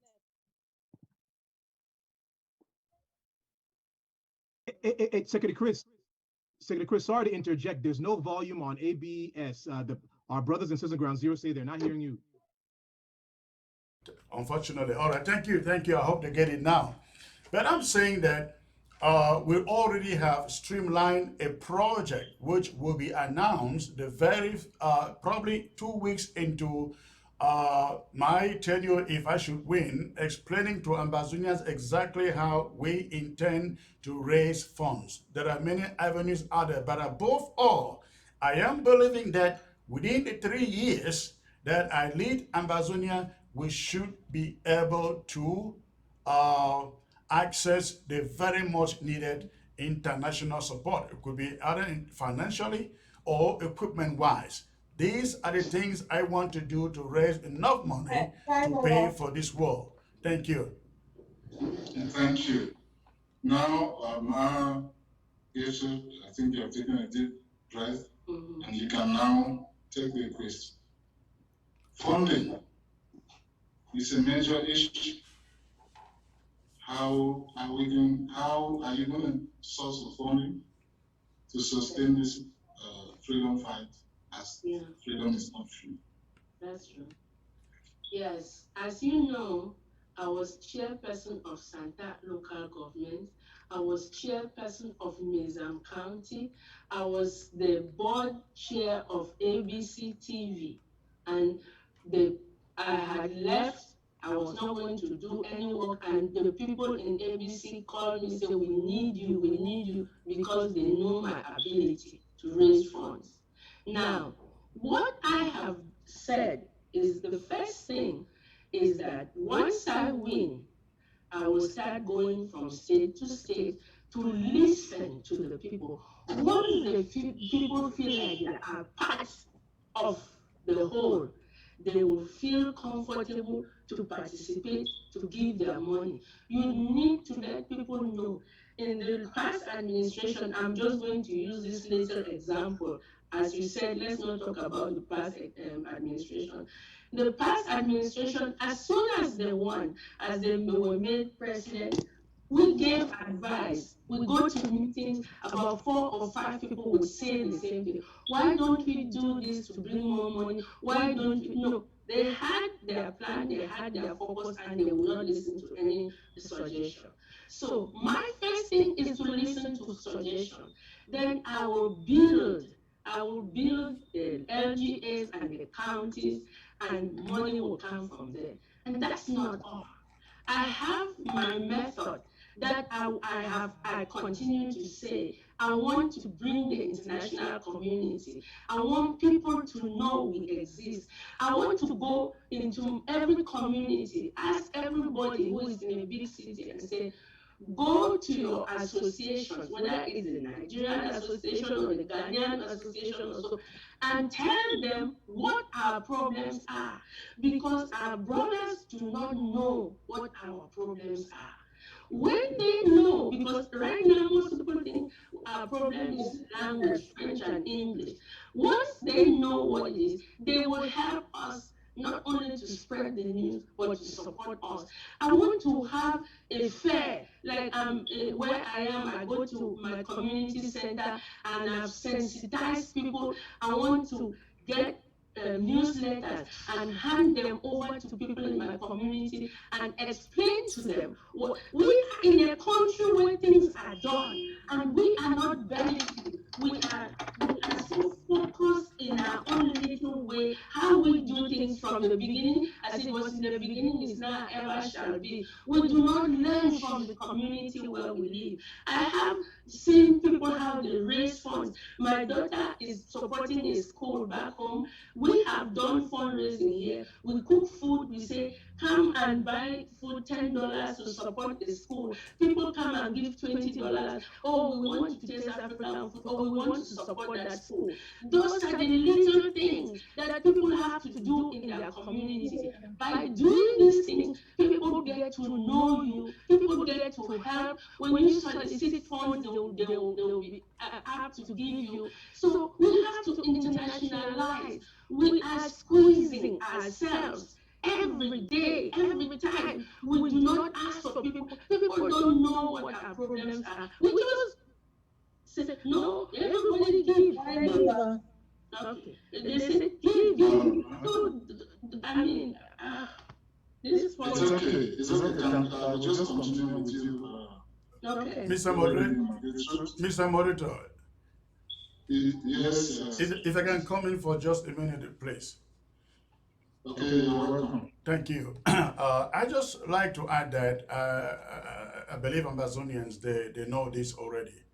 One of the obstacles to effective fundraising in this struggle has been this subject of accountability and transparency. We have situations where from day number one, our leaders refuse to be transparent and accountable with funds entrusted into their hands. The previous regime of Samuel Ekome Sako, by the end of the day, refused to tell Ambazonians what they got in the drafts and all the fundraisers and how they use it. The current regime is about to leave, and we are hearing stories of how much Ambazonian money recovered is in their keeping. And they are not ready to give the Ambazonian people an account of that money. I led ABC for all these years. You all know I am the one person who has been audited anytime, every time people raise their mouths and said, oh, Secretary Chris ate money, Secretary Chris did this. I said, hey, audit it. It was audited. They did it last time. I said, audit it. It was audited. I have served this government for the past 6 years. I never asked for a dime in pay. I stored ABC in my house I ran ABC in my house for 2 years. I didn't ask for pay. I put in all my time in the communication department running ABC. I didn't ask for pay. If we are transparent and our people can get confidence in leadership when they see transparency and accountability, listen, much more money will come in than we think. Thank you. Much more money will come in. Okay, can I have 1 minute, please? All right, now. Yes, thank you. Now, you all know I was the chair of Nizam and of Santa, and I led my team to raise the most money. For those who know that after Nizam, Irene could not stomach the fact that she could be beaten by Nizam. And she had her people, from what some people have told me, had people from her county lie about the money that they raised just because they wanted to beat us. But I worked so hard. I am the one who explained to the Ambazonian people what a draft is. I said when there's a war, the government calls people to participate. For those of us who cannot go, what we can bring is money. And this is how I drilled. Every day I would go to all my local government and I came up with a new slogan. Every day I came with a new slogan and people were giving. I made sure that our people gave money. I said, we need to get our money before we go to the draft. We are going to the draft to leave our doors open for our friends to bring money. But before we go there, let us have our money. And I drilled every day. I talked to my people. Dr. Wambe is here as a witness. And we brought in money, and that's how Mesa made money. And when we went to the draft, thank you. And when we went to the draft, we carried our money. We didn't go there. All right. I'm sorry, ma'am. I think we also have to respect the timekeeper. Okay. In case time over, Okay. you can still cut off. You must not finish your sentence. Okay, I was okay, but thank you. Let me just continue with you. Okay. All of you come across like real humanitarians. Do you have an instance in your life, the candidate Gertrude, that you found yourself in a refugee situation? Can you tell us any circumstance and how you were helped out? Me personally, being a refugee, I have not, but I have empathy, I have understanding, and I help people on a daily basis. As you remember, last debate, I told you about a lady whose husband died, an Ambazonia fighter, and her family refused to support her. So we didn't ask you to go and marry him, and the guy's family would not help. I sent her money, and the next couple of days they sent me pictures thanking me, say this is the baby, she had the baby. I have always, you ask the people of Bui, they will tell you, they call me Mama from Ngui because at one time I gave them 500 from my own pocket because I saw the work that they've done. As I told you last time, some children were kidnapped in Ngui. I worked hard. First was a boy, I got him released. Next time was a girl. By going to release that girl, I ended up releasing 6 girls who had been locked up. So I am always working. I am always, people call me in the middle of the night. I told you last time how some boys called me and said, we don't have money for Christmas. I sent them little money. They said, Mama, if you didn't send us this money, we would have ended up kidnapping. So I am always looking at people because this is how I grew up, seeing people, and I always feel like my duty is to help people. And so I've always done it. Even though I'm not going to say it's because I found myself a refugee. I've never found myself a refugee. I came to America with 5-year multiple visa. So I don't know what, I mean, but that has not stopped me from helping people who need help. I can put myself in their places. Thank you. Let's just go straight to Secretary Priest. And the same question, what's your experience as far as humanitarianism, refugee situation is concerned? Well, if your question is by any means connected to assistance to our refugees on ground one or elsewhere, let me tell you that their story resonates very much with mine. I think some of you may recall 1992, I left La Republique 1992 after publishing a book, Criminal at the Presidency, after which La Republique issued a warrant of arrest for me. I moved over, lived in Nigeria as a refugee, registered refugee under UNHCR, lived there for 5 years before I got resettled to the USA through the same program. But those 5 years was on 5 years of hell.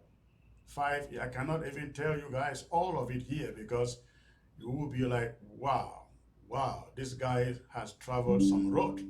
But it was tough, really, really tough. Moving to a community in which you knew nobody, you don't know how to get a job. Uh, as a reporter, I went around the newspaper houses looking for a job to do, but who will give you a job if you don't know your way around the city or the place? It was tough. A married person. So the story of our refugees is where they really resonate very much with what we've been through, and I can assure you, when we take over, we will do all that we can to elevate their situation. But this is one thing that I will not do. I will not send bread to refugees and then have them do a huge banner and put my picture on it and say President Chris Anu. That is no, that is what I would not do. I think we should not be advertised. We're putting a lot of politics into this thing. We are bringing a lot of politics into this thing. We'll send food to the refugees and we'll put our pictures over it. What does that even mean? When we are suffering, when we are helping suffering people, that is what I will not do. If food should come to them from this interim government, let them know it is coming from this interim government. If anybody else want to claim responsibility, so be it. But you will not see my pictures out there saying drinks to you from President Chris Anu. I am Comrade Chris Anu. Thank you. Okay, thank you very much. And I Margaret Schultz, yes, I come back to you. To your final say on the issue of refugees.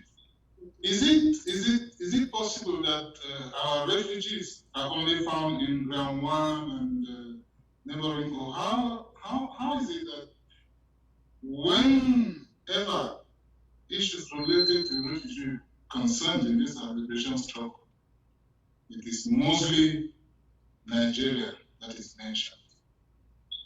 Could it be possible that somebody could have crossed the seas, the high seas, and is a refugee somewhere? And could be nicely dressed like you see me, but skeletal right inside? Thank you. Yeah, that's true. There are people all over the place. There are people in Ghana. Somebody contacted me in Ghana. They have an association that they were doing something. I gave a contribution. What I wanted to say also is that when this war started, remember the majority of the people are in ground one because a governor or the DO of Manfe sent a circular saying that the people in 16 villages should leave. That was a great exodus. When the people of those 16, so that's where the majority of the people left and went to. And I want to say that when we had all our people, and all of them were not from Manu, but the majority were Manu people. But we were contacting people and asking people to help. I was asked to help, and I picked one of the refugees, and I contributed $100 a month to that person. I was assisting them, but the person happens to be one of those who were picked up and taken to quarantine. But that's the extent to which I have assisted. The thing that people always think of ground one, as I say, is because that's where the influx when the majority of people. But I think that that is a good thing in a way because we have wasted 6 years where we could have been training these people. The Nigerians have been generous to give them farmland, have been generous to give them places to live. I would like to get people to learn some skills so that they can be benefiting while they are there and prepare them for homecoming so that when you know how to cook and sell or be a hairdresser or a carpenter or whatever farmer and you work in corporations and things like that. That's a skill. Okay, that's a skill you're building. So when time comes and you come back home, you can use that skill. So yeah, there are refugees all over, but those refugees have to identify themselves. They have to come out for us to know where they are and help them how we can. But the other thing, like I said, is that we have to teach people how to fish. We cannot have refugees who think that we always have to give, and thereby, like what Secretary Chris said, people end up putting pictures to say, I'm giving you food.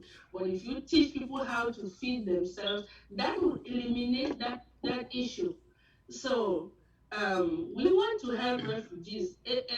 As they say, any part of your body which hurts your whole body, it affects your whole body. And therefore, we want to take care of everybody to the best of our ability. We cannot satisfy everybody. We cannot. All right, thank you. Thank you very much for your answer.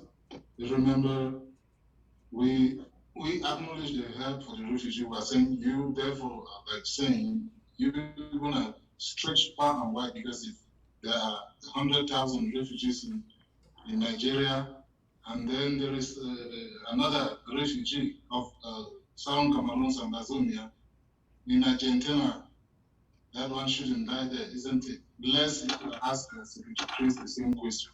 Knowing the ordeal our people and refugees go through, knowing how many have died in the Darien Gap, struggling to cross over Mexico and enter the US, how do you think you will expand the issue of identification of refugees and bringing them the needed help if you were given the power today?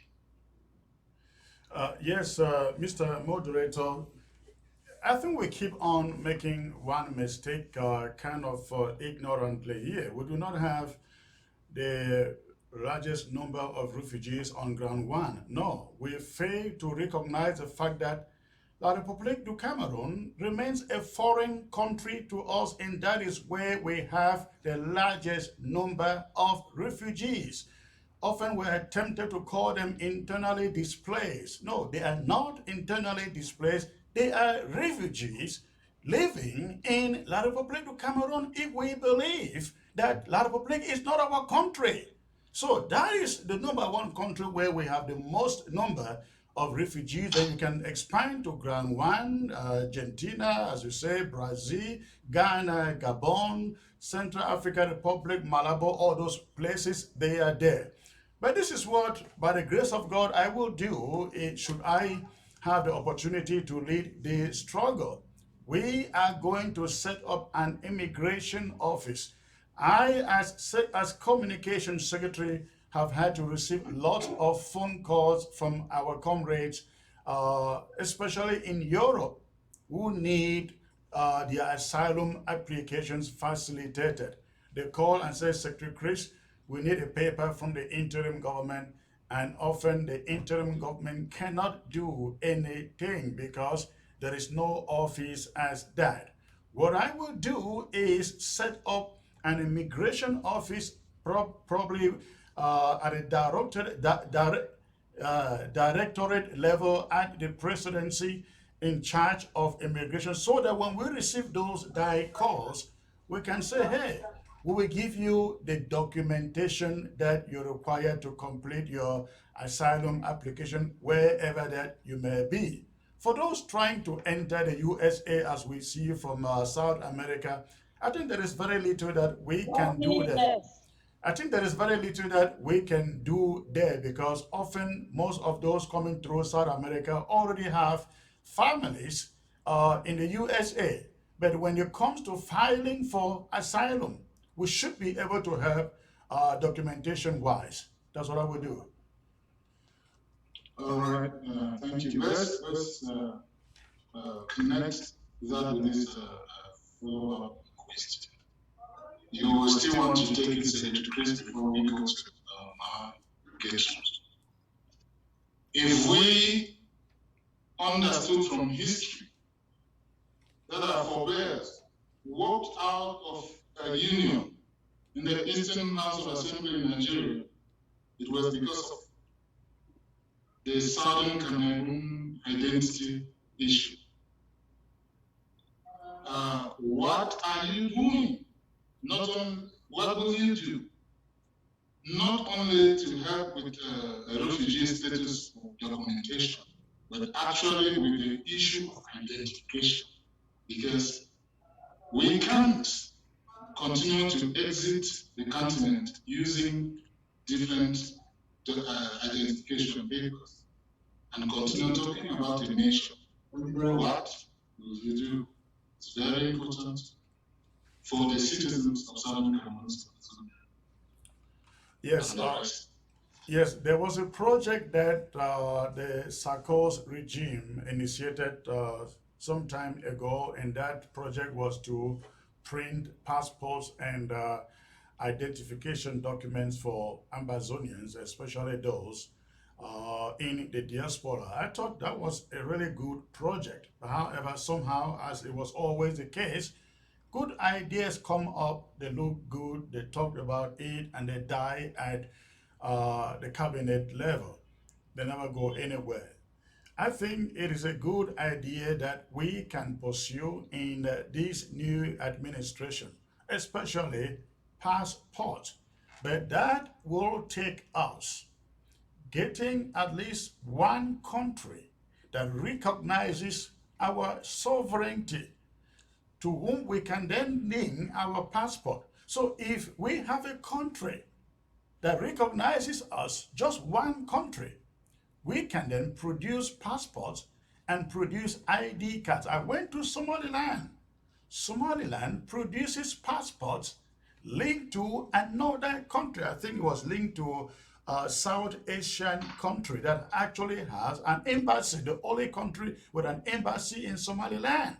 The Somalilanders produce passports connected to that country, and Somalilanders, they can then board planes and travel to any part of the world as citizens of that other country, but with their passports issued in Somaliland. I think it is something that we will consider the moment we have the grace to lead this government. I yield. Thank you. The same question to you, Mama. Do you want us to still continue with La Republic Cameroon identification and only refugee documentation, or if given the power to lead this nation, you will do better? And that's so we can be proud of what SCNC has done to many Southern Cameroonians before now. If I'm elected president, I will do everything in my power to help the refugees so that they can get to where they want to go to, they can have some identification, and so that they can come back home. But I want to say something here. We cannot stretch and say that everybody who is running is a refugee. It's because of the war. There are people who are running because of the job situation and everything. It just happens that we have a situation now and people are benefiting from it. No harm done. But the way I like to look at this thing, I'm looking at the big picture of what we can do to win our own country, to get our own country so that we can bring our people back. We can help our people to create jobs so that there's not this exodus. There are people who are dying in the desert. There are people who are crossing over left and right. And it's not because of war. People have been doing this for years. People have died so many in Libya, in Italy, on this thing on the stretch in Italy. It's because of financial problems. It is not necessarily because of this war. And I'm not saying that the war has not caused some of this, but my thing is, I want to help our people wherever they are. But my main thing is to win my country, to get back my country and develop it in a way that people will be coming back home. And it will eliminate a lot of these things. Because even if we win, we have our country today and it's not well organized, people will continue to flee. Even though we have independence, it is being a person who can win and can manage the country and bring back our people. So as much as I sympathize with those running, I'm not going to sit here and say, thank you. I'm not going to say everybody running is because of the war.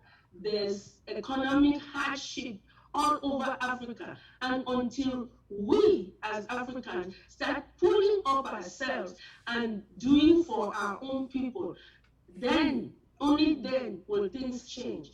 So I am going to do everything to help those who are outside, to stabilize them while working hard to bring them back home. Thank you. Yeah, you really went into the question on economy and technological development. We're talking about the issue of identification.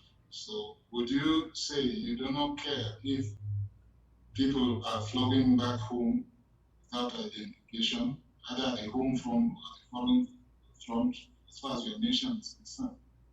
No, Just 1 minute. Okay, sorry. Yeah, about identification. Yes, I remember when this war started. Well, I was in a group called Strategic Think Tank. There are people who have equipment that they think we can use to make identification card. If we can do those, if we can make sure that we have the right tool, that people are not going to duplicate and start selling. If we can do it well, we can identify our people if the people want to be identified. Because like I said, there are people who are running all over and they go to this country, they take the identity, you go to that country. If there's any way, if these people are willing, they want to get their identity, we give them an identity, give them some card, whatever kind of card, just so that they know. It gives them humanness. You feel like you belong, that you know you belong somewhere. If something happens, somebody can come and say, this is this person. They can find your family. But when people are running and they've lost all their documents, they are just running like animals, they lose humanity. I want to give everybody humanity, yes. I will leave that there and I'll quickly rush to Secretary Chris and we just check on this. Mr. They generally say, let me just say that you can combine it. They generally say that the economy will drive us into the future. Now she just talked about that. How do you plan to keep our nation's economy, the competitive edge of this nation in the world that has become a global village?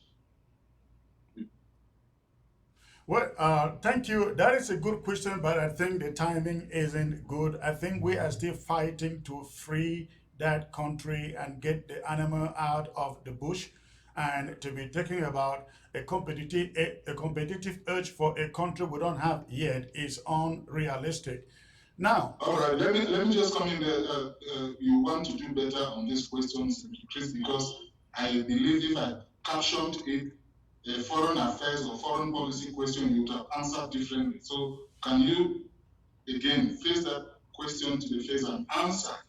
Because this is what is going to bring the needed recognition we want other countries to give to our country. What is the economic benefit? What are the economic investments? What are the technological developments that you want to do if you are put at the helm of this nation to attract foreign investors, to attract recognition of your country? Thank you.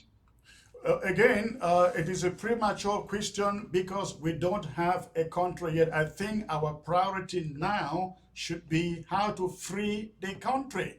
When we free the country and have an interim or transitional government, that government will then discuss what economic development the leaders brings to the country. However, having said that, let me say this. Pertaining to the question of identification papers that you mentioned before. This is why it is very critical that we have at least one country that recognizes us as a free and independent people. Because again, I saw what happens in Somaliland.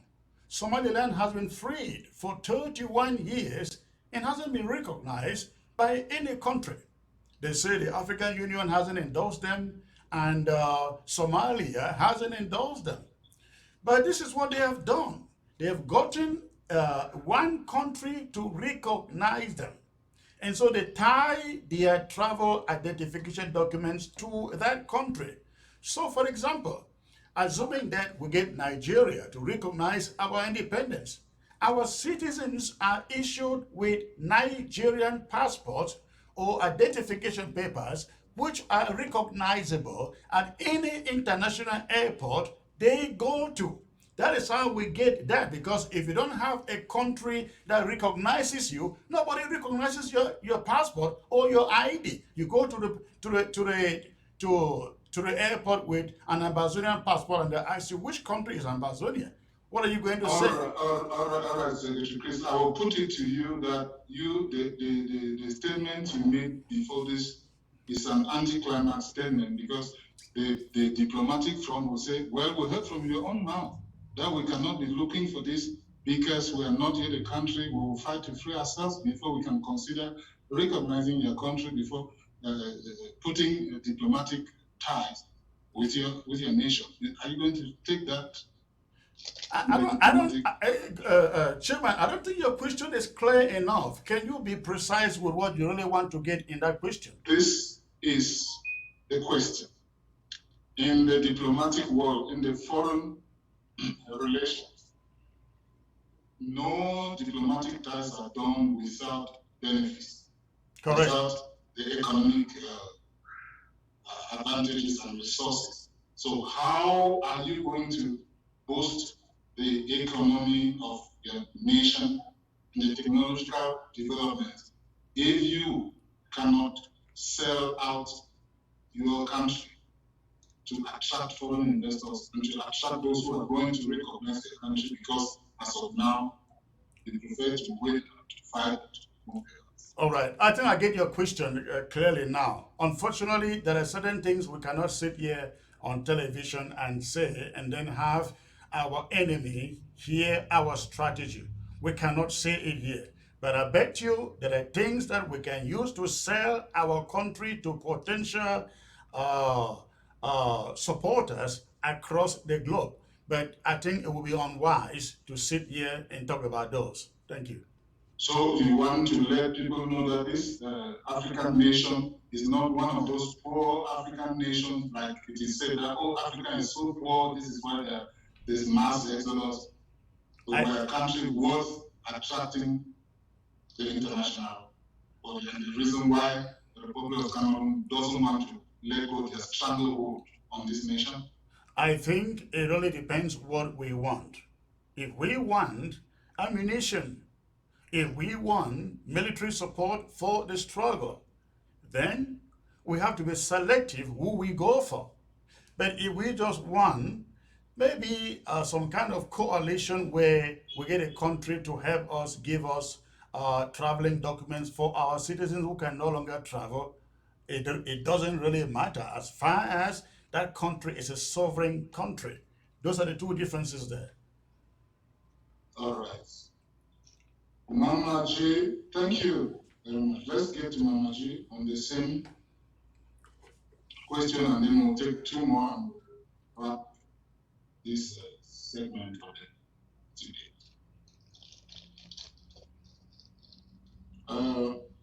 This is very important.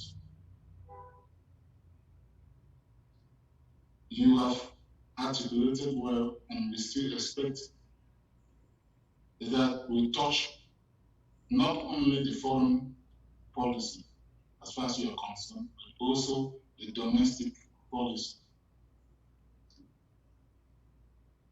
The nation called Southern Cameroon's Ambazonia has maritime boundaries, distinguishing it out from the Republic of Cameroon.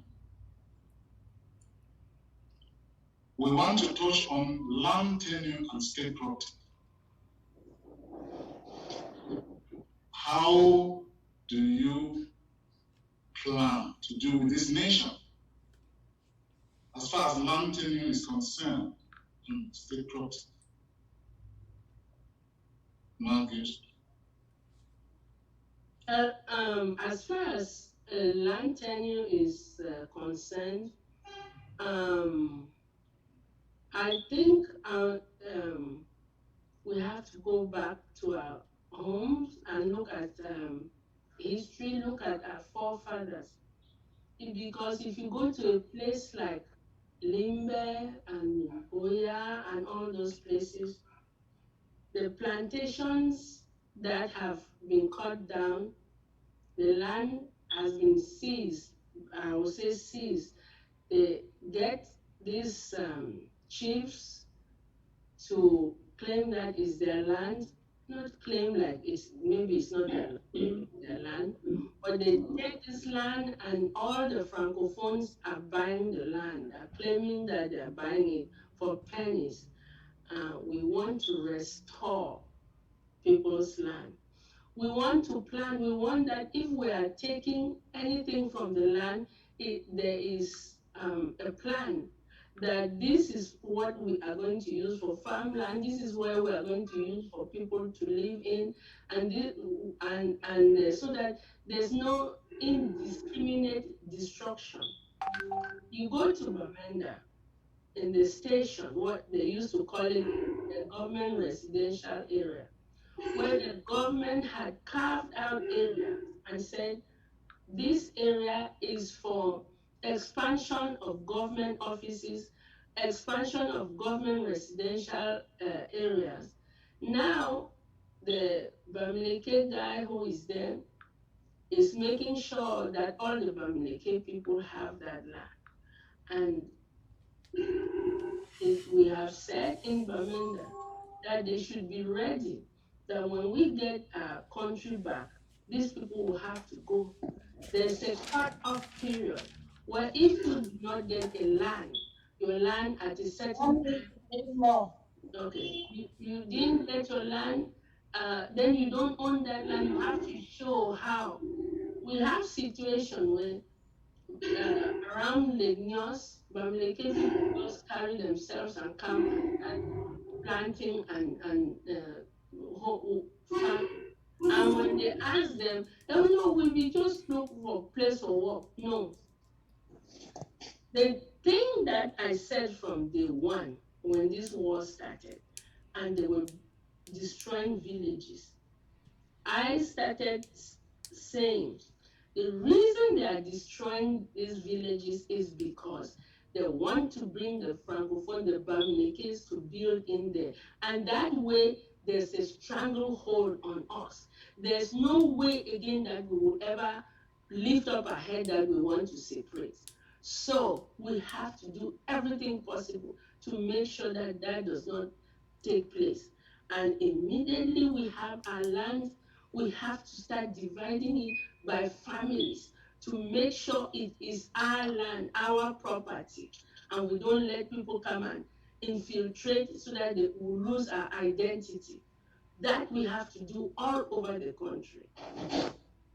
All right, good. Let's get to Secretary Chris on the same question. Yes, sir.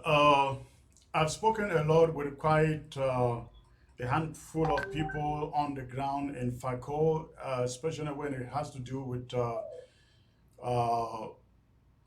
FACO farm, land management, also relating to the CDC land return from CDC to the chiefs. We have also learned of La République du Cameroon giving francophones incentives to go and live in Bakassi, live there land free, and they give them money to become farmers. Up in the northern zone, we see that almost all of Bamenda from upstation to Mendankwe is now all Bamileke land, including my 2, my 3, my 4 to my 5, and even going to almost getting to Bambui, almost all that land belonging to Francophones. Uh, and this is not because Francophones are buying land are moving to Ambazonia. It is a policy that is being planted by La République du Cameroon. And the goal of that policy is to make sure that Francophones in the next 30 years become 50-50 with the Ambazonian population in both zones. If I am fortunate to be alive and to be a leader in Boya, because right now we're not going to talk about what we cannot do because we are not there yet. But if I were fortunate to be there, what I will do, what my administration will do, will be to roll back every piece of land bought within 30 years. We have to go back to who sold the land, who owned the land, who sold the land. Because this is what is going on. This land that has been returned to FACO chiefs, the governors, the SDOs, they are going to the chiefs and essentially taking almost all of it, turning around, selling it to Francophones, and before you know, all of FACO will be uh, uh, residents to Francophones. So we will roll back that policy. If a Francophone has bought land 10 years before this war, we are going to trace how they bought the land, how they made the documentation, and who they paid for those lands. If we cannot properly identify how they bought those lands will be confiscated using eminent domain, and government will construct on those pieces of land. I think you just nailed it. Thank you very much for thinking about our suffering masses back home. It is a hard cry for them because land consultative boards set up, their lands are inspected, land certificates are issued here and there, and you can no longer talk in your own fatherland. Okay, now, Gertrude, the last one on there.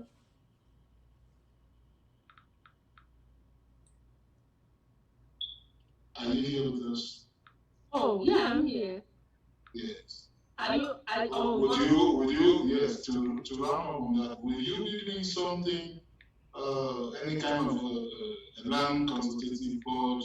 Or you think we're gonna sit there and continue seeing these people, they are planning and putting things, and there is something that when we talk about, when we shall go there, we shall look at, there's something in land tenure that is called effective occupancy. When you give that time and the people have the effective occupancy, what are you going to use to get the people out of such lands to be able to return family lands and so on? Yeah. Because that is the dilemma our people are facing. So there's no office to deliberate on those. They are forced now to rush to the Republic of Cameroon to obtain land certificates to protect their land. Yeah. Yeah, let me tell you what I plan to do. Everything that you said are the things that I'm going to do. But the first thing is resettlement. Now, I want to work with the boys who are in the front line fighting. I want to make sure, I think this will lead to some, maybe you ask a question, but the way I want to give my answer is going to go through this. I want to get these boys who are fighting to feel that they are worth something. I want to get them to learn how to do carpentry, bricklaying, building, and this and that. And now, what I'm looking at is like I said, those people who are out of the country, we don't want to just give them fish, we want to teach them to fish. If the people who are on ground one or ground zero already have skills, they will not be in a hurry to come back. Let us train these boys, because we don't want them to be running around with sticks in their hands. We tell them, bring your sticks, we'll put you in a vocational school. They go to vocational school, they build. I want massive, every time that they say, well, after the war, the international community gives, say they want to come and resettle. No, we don't want them to resettle. Let them give us the money. we have these compressed air bricks that we can build villages and we bring our people and they settle. We are not going to make that error of saying, let our people come. Those who come and cannot make it are going to be forced to sell. Even though we are talking of resettlement, you give somebody land, they don't have any food to eat, they are going to sell the land. So how about we train our boys? They go to some of these villages. Every village they have a council, and the council is mandated. You don't have a choice. You resettle, you build. We use our land. When we resettle our people, nobody is going to thank you. Nobody is going to come and say this or that. Our people are already in their land. Then the rest of the land, people will start saying, this is my father's land, this is this. But when we have shown strength, when we have moved into our own mass, it's going to be difficult for any francophone or anybody that Republic to come and say this was my land. No, it was not your land. Yes. Let's quickly get the other half of the same question. We talked about land tenure and state property. And as far as South Cameroon Ambazonia is concerned, we have ABC. How do you see as state property to be able to recover and maintain? Like I said in the Bamenda station, I'm using that example because that's what I know.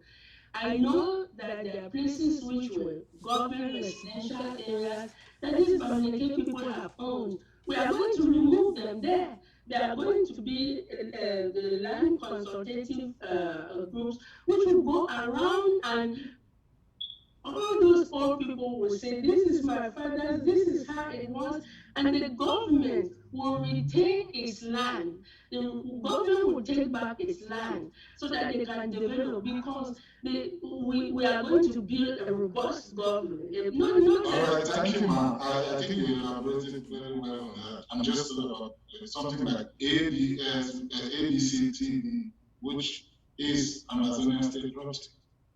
Oh, so what about ABC TV? I think I'm missing. Is that a state property or not?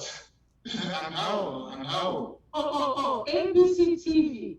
Well, the state, I don't believe in states like ABC TV, that it should be the only one. I want competition, because if you have the question is, if that is ABC TV is state TV procured with Ambazonia money, and you are president of Amazonia today, are you going to recover that as state property, or you're going to say it's not state property and you want other state media channels? Well, I don't know. I'm not going to sit here and say I want to recover it. I would want to recover ABC, because I want to recover ABC as of now, because it's state property. That's how it was acquired. It's as a state property. And as I was the chair of the board, Secretary Chris will tell you how hard I fought for that TV not to be taken over. So yes, that's something I want to recover, because I know how I fought very hard and all the back doorways that they took to get that TV out. So yes, I want to recover it. Thank you. Secretary Chris, state property example ABC recovery process intention if you are sent to the hand of the nation. Oh yes, sir, absolutely. I will recover it. In fact, I believe if I take over September 7, give me 1 month and I will shut down ABC from what the Sako guys are doing there. Again, hear me, within 1 month, I will shut it down. It may not be within our column, within that 1 month, but at least it would have been shut down from that cover there. That is a promise. I know how to do that. We just need some finances with which to do that. I don't want to say how here on television, but again, That's okay. within 1 month, within 1 month, That's we should okay. do that. Sorry, that's okay. The cry on ground zero has been recovered as, so what will you prefer? Shutting it down or recovering it and putting it into gainful use? Now, this is the second point. That is the second point I was going to. Uh, in the last regime of Iya Maranta, we discussed about this. And my opinion was, listen, uh, we started SCVC, and when there was division, somebody ran away with it. We created ABC. When we had problems, somebody now has run away with it. Now, Iya Maranta is presenting her own problem. Just imagine if we had created another state TV, maybe she would be running away with it. So I suggested to them that this idea that every time there is a problem and somebody is running away with state property, I think we have to prevent that. If we have ABS and ABS is ready to offer its services for the struggle, and it is not necessarily asking for a pay, why can't we use that? If there is AFTV and they can use their services, or SCBC, they can use their services for the struggle, why do we have a need for a government TV? So, when we recover ABC, at that moment we will decide, depending on our resources, whether to keep it or to just forget about it. But at least we would have taken it from Sako and the gang over there. All right, I will leave you in a few moments, but let's touch litigation. Marriage Gertrude. Do the current ongoing litigations against some of our activists or some of our freedom fighters in Ambazonia for their work in this liberation struggle, I mean, in your own view, does that affect their ability to ascend to positions of leadership in the struggle for the freedom of Ambazonia? Well, by saying that you are presuming that everybody has to be a leader to perform a task. The thing is that everybody has a different um, job or a different skill set that they can use.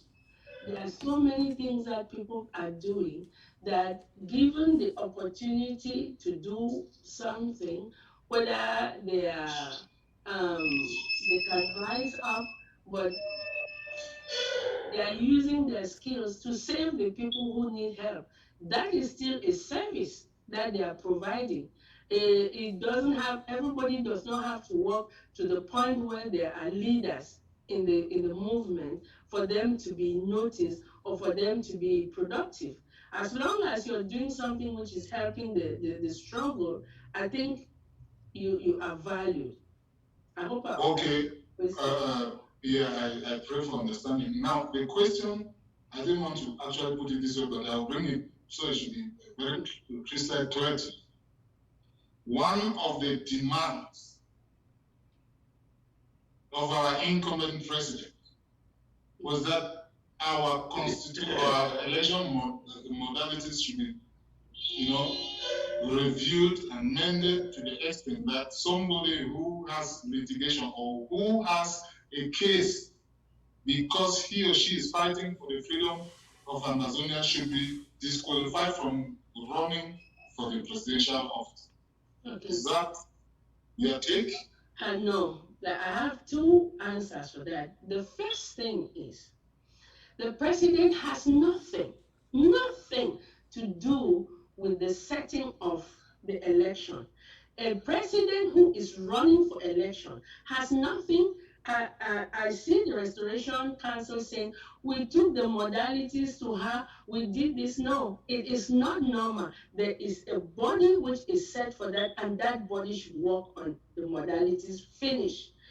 If I'm the president and you bring the modalities to me, Obviously, I'm going to put it the way that it favors me. I'm only human. We are in America where we've seen Donald Trump say, I want you go in Georgia, go and look for so number of votes. Now, if he has that opportunity that he is the one taking care of the modalities, he's going to make it in such that he will always have votes. So to me, that alone is a problem. And then to the question that you're asking, that you cannot come and say, I thought that in law we say you're innocent until proven guilty. First of all, Secretary Chris has been charged, but he's not been found guilty. You cannot indict somebody because he's been charged. And what is he charged with? Something to do with Ambazonia, that he's helping us. And then we are going to say, oh, like criminal. Criminal committing what crime? It's something to do with Ambazonia. Secondly, as I said, he's not been found guilty. And we've not even had the case. Let's see what he's really charged with. That to me just doesn't make sense. I just even don't feel comfortable answering that question because it makes me look stupid for me to even accept the fact that somebody who is in as a lawsuit again because of us, we say it's not good enough. It doesn't make sense. Okay, thank you. It's just that everyone has got to answer the same question. I would have spared Secretary Chris the pains of answering this question. But Secretary Chris, will you want to say something? Sure, I would just briefly say something about it. It is quite unfortunate how desperate uh, our leaders can become. When this lawsuit was brought up against some of us, we thought it was against this government and against the people of Ambazonia. Little do we know that at the end of the day, for political purposes, it will be narrowed down to, oh, Secretary Chris has a case against him, and so he should not stand for the president of Ambazonia. I thought that was really insensitive of a person who should be speaking for all Ambazonians. And it played back to something that I said to the committee that sat down deliberating over that lawsuit. An argument came up. The president, Iya Marianta, wanted the money recovered to be used, put to use immediately. And an argument came up. Some people said, no, that money cannot be used. And I supported and I said, no, a dime in that money cannot be used. And the reason I said so was because I said it is individuals. It is individuals, ladies and gentlemen, who have been sued. It's individuals who have been sued uh, in this court case, not the interim government per se, even though it is about the interim government. And now we realize that Marietta has money recovered from those accounts in her possession, and she will not relinquish it. I just read a letter a few minutes ago that she sent to one of the cabinet members working in the treasury resigning. She wants him to surrender to her all access to the national treasury, and she hasn't, ladies and gentlemen, returned the money in her possession into the national treasury. So this is the point. This is the point. We have to be very careful in this government. I was sued before by Nsalai. Nsalai is somebody, is it Emmanuel, in California. And this interim government raised funds to take care of that court case. Nsalai lost the case. In fact, I think his license was ended up being suspended in California for frivolous lawsuits. Now it came to this one. It came to this one. You think the president will come and sit down and said, let's see what we can do? No, she just want to use that money so that by chance, which I know we cannot lose, there is no way we're going to lose that case, ladies and gentlemen. But just if we lose, just in case we lose, and she has spent the money, Guess who is going to pay the money? Not the president of Ambazonia, not the interim government, but those individuals. So you can understand when she now narrows it down to, oh, Chris Anu has been sued. Let us eliminate him from running for president. She sees only herself in this picture and not the umbrella, which is the interim government. It is wrong. Thank you. All right.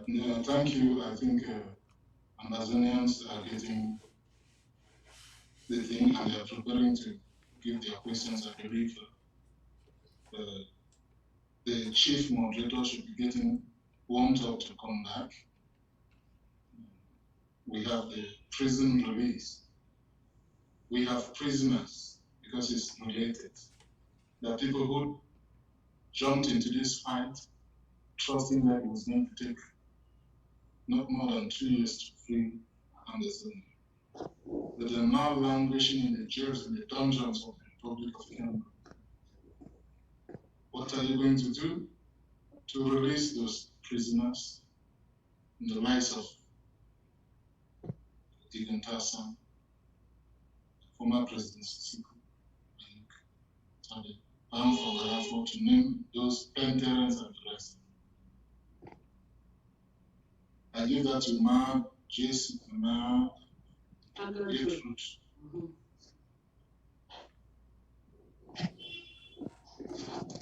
La Republic has demonstrated that they have no mercy and will do everything and anything to get what they want. What we are going to do is to make sure this war is executed so that we will have a country in the shortest time. That way we can get our people.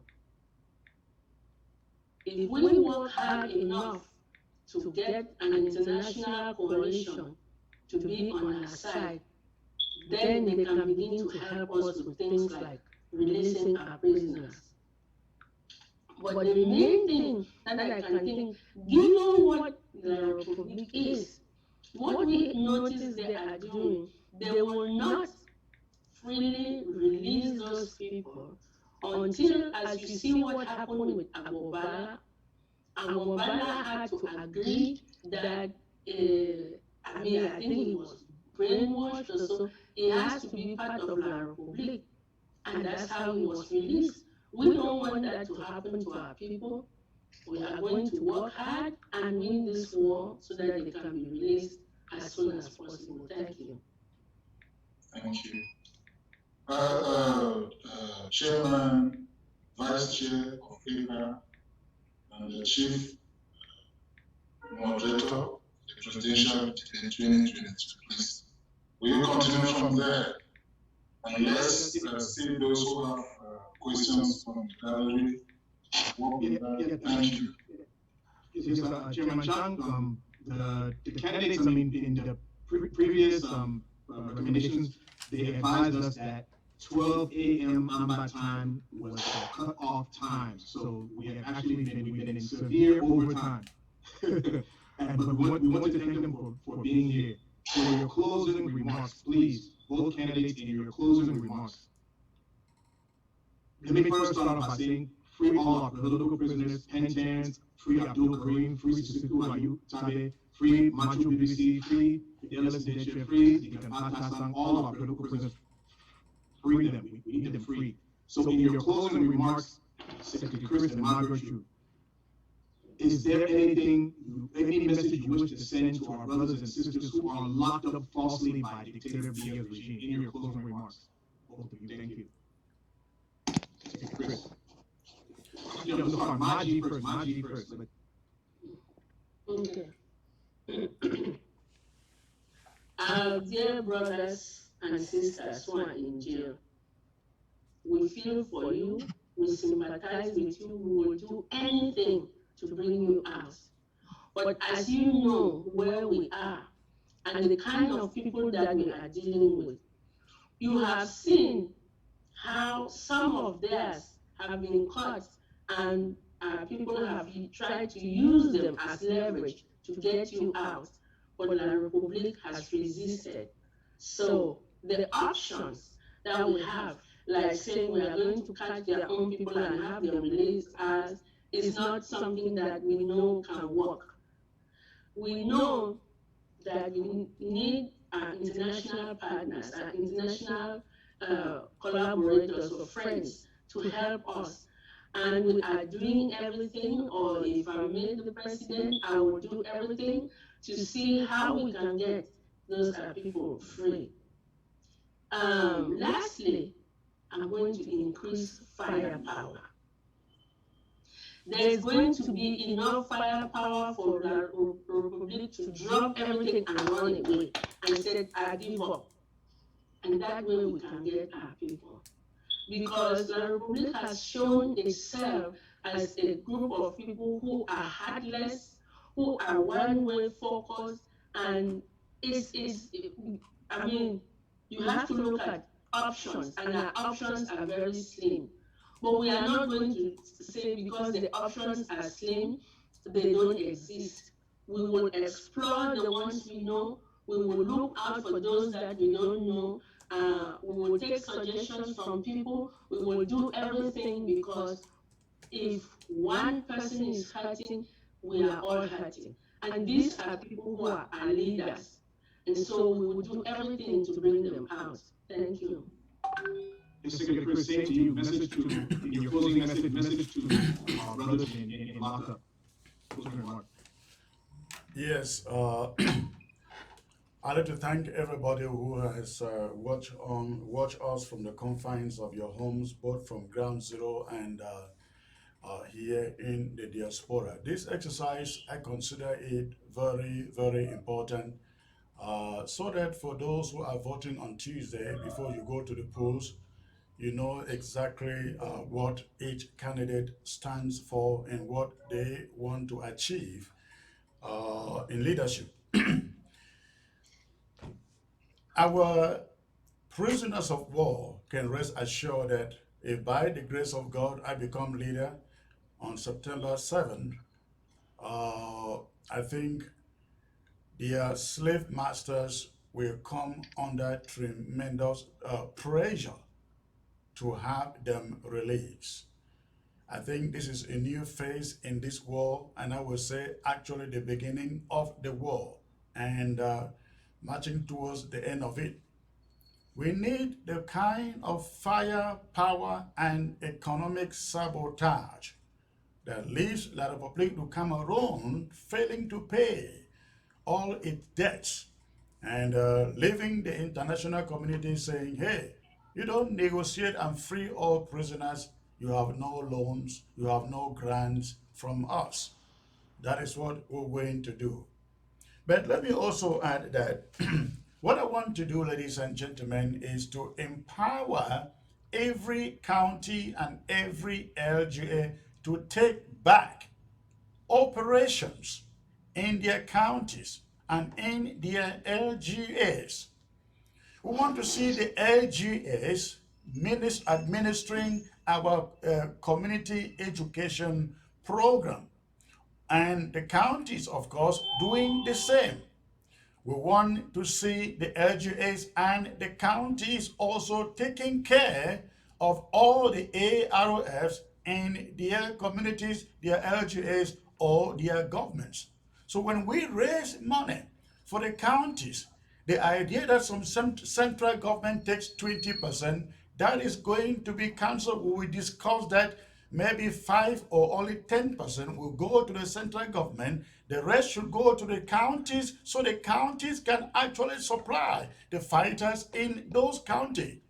Then we also want to make sure that this idea of, phenomenon of kidnapping and ransom taking on the ground is completely wiped out. I will be suggesting to the counties and the LGAs, we no longer have the number of fighters that we had when this struggle began. Camps that have like 300 people can only boast of maybe 50 or even less today. But that is not a bad thing, for as long as we can maintain that number. And maintaining that number, I will be talking to the counties and the LGAs to see if some funding, special funding can be set aside or generated as a stipend, monthly stipend for the fighters in each county. At least it motivates them. That is what I will also like to do. But also very important, ladies and gentlemen, we've seen what is going on in our government. From Sisiko to Rosako to Marianta, they want to hang on power. I'm promising you, when I take the leadership of this government, never again will anybody hang on to power and refuse elections when the time is due. That has to come to an end. If we are building a country that believes in democratic principles, we must start practicing them now. You don't come to elections, go and pay your dues for the election. Who applies for a job and asks the employer to change the rules, the requirements for the job? That should never happen again in this struggle. I will be the first person to walk away. Either I resign or lose elections and walk away and say, next person, take over and do what you can do. Watch me. Remember what I said to you today, and I midnight. Now, lastly, ladies and gentlemen, La République du Cameroon has not seen war. We have to take this war over into La République du Cameroon. They can't continue to kill our people and walk free in our territory. We have to devise a means, and I will be creating a special directorate in the presidency called Special Project Director, a Special Project Directorate. And that office, I'm running a place. And that office will be to implement special projects on the ground across Ambazonia and in La République du Cameroon, and we will use it. We will use it to handicap La République du Cameroon. Those are some of the things that I hope to do if I am elected your leader come September 6th. Thank you very much for tuning in. God bless you all. All right, just want to make sure we thank the both Can I have aspirants. 1 minute? I thought we were talking about these prisoners, so I didn't do a roundup for me. I just talked about the prisoners. Yep, yes, Maji, please go ahead. Please go ahead. Yes, please, it will be a great honor for me, for you to elect me as your president. To my vision is restore our statehood, to restore Ambazonia so that we have it as a country. The first thing I want to do, as I've always said, is to increase the firepower on the ground.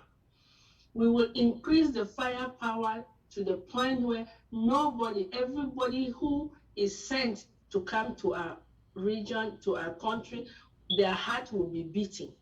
They will be so scared that they will start falling before they even get to our country. The next thing I want to do is to bring everybody together. I want all our groups to know that we have only one struggle. And that one struggle is the liberation of our country. So we cannot be separate groups and doing things as we want and everybody doing something different. We cannot get to that objective that we have. The next thing I want is a diplomatic move. I want to have a robust diplomatic group that will work night and day to make sure to knock on the doors, to make sure people know that we are serious. Because the way we do things now does not show any seriousness. Everybody is hanging on a tree and doing this. We want to show some seriousness. Therefore, we have to see how we can come together and have a strong diplomatic front. The last thing I'm thinking about, which is not really the last thing, maybe it should be one of the first, is the financial strength. I want to build a financial strength where the first thing, as I said, is that we have to go. My running mate is a financial guru. And we are going to go from state to state, go to Europe, go to South Africa, and ask people what it is that they want. When people have trust for us, they will find it easy to contribute, whether it's financially or with ideas. And therefore, when we have this money, when we have these people come in, an influx of people come in, it's going to make this war easy. It's going to make us win very easily because we have the manpower, we have the technical know-how, we have the people. So please, vote for me. Vote for me because you know what I have done. Vote for me because you hear what I say. Vote for me because I have a vision for Ambazonia. Vote for me, I will take you to Boya. Thank you. Yes, again, I want to make sure we thank everybody that has come to the debates tonight. My fellow Ambazonians, I'm sure you all have seen the kind of Ambazonia that we are looking for. I'm sure that you all remember this Ghanaian coin that I showed you on the first debate. When we have our country, do you all not look forward to being able that for each state we have commemoration coins? For example, in Gui, we put our brothers, Field Marshal Nopiti and Bush Rambo on a coin like this in circulation commemorating the work that they have done for us. We commemorate our heroes, our ancestral heroes, like Fonachiri the second of Baku, who spoke on our behalf indicating that we did not want to be part of French Cameroon or Nigeria. We wanted our own country. We put chiefs like Fontaine Ansongali and Kuba Leke in the southern zones, the Atlantic zones, who fought against people who were trying to subjugate us. Ambazonians, do you all not want that? Do you all not want your currency so you can be able to control your own development policy and your own financial policy? This is what we're doing here today, and these are those first steps that we're taking to be able to get there. Finally, I want to say this. Are we Africans and Ambazonians in particular not tired of this heavy-handed, autocratic, dictatorial tendencies of presidents with real law enforcement powers who have canceled elections, extended their mandates to sit tight in power, etc. on our continent? How can some people living in the democratic free world be so in love with tyranny that they fled from, and who are voluntarily subjecting themselves to a liberation quasi-government, be willing to accept that a diasporan president thinks they can cancel an election, or we should not be able to peacefully change an underperforming president through election? My fellow Amazonians, what is wrong with some of these people? Thank you for joining us tonight. We love you. We appreciate these candidates who are sick and who have personal family situations that they need to rush to, but they were willing to come and sit here and be with us and talk to us. I thank you two candidates. Thank you. And thank you to the Amazonian people for joining us tonight. Election is on September 6th. God bless the people of Amazonia. Good night.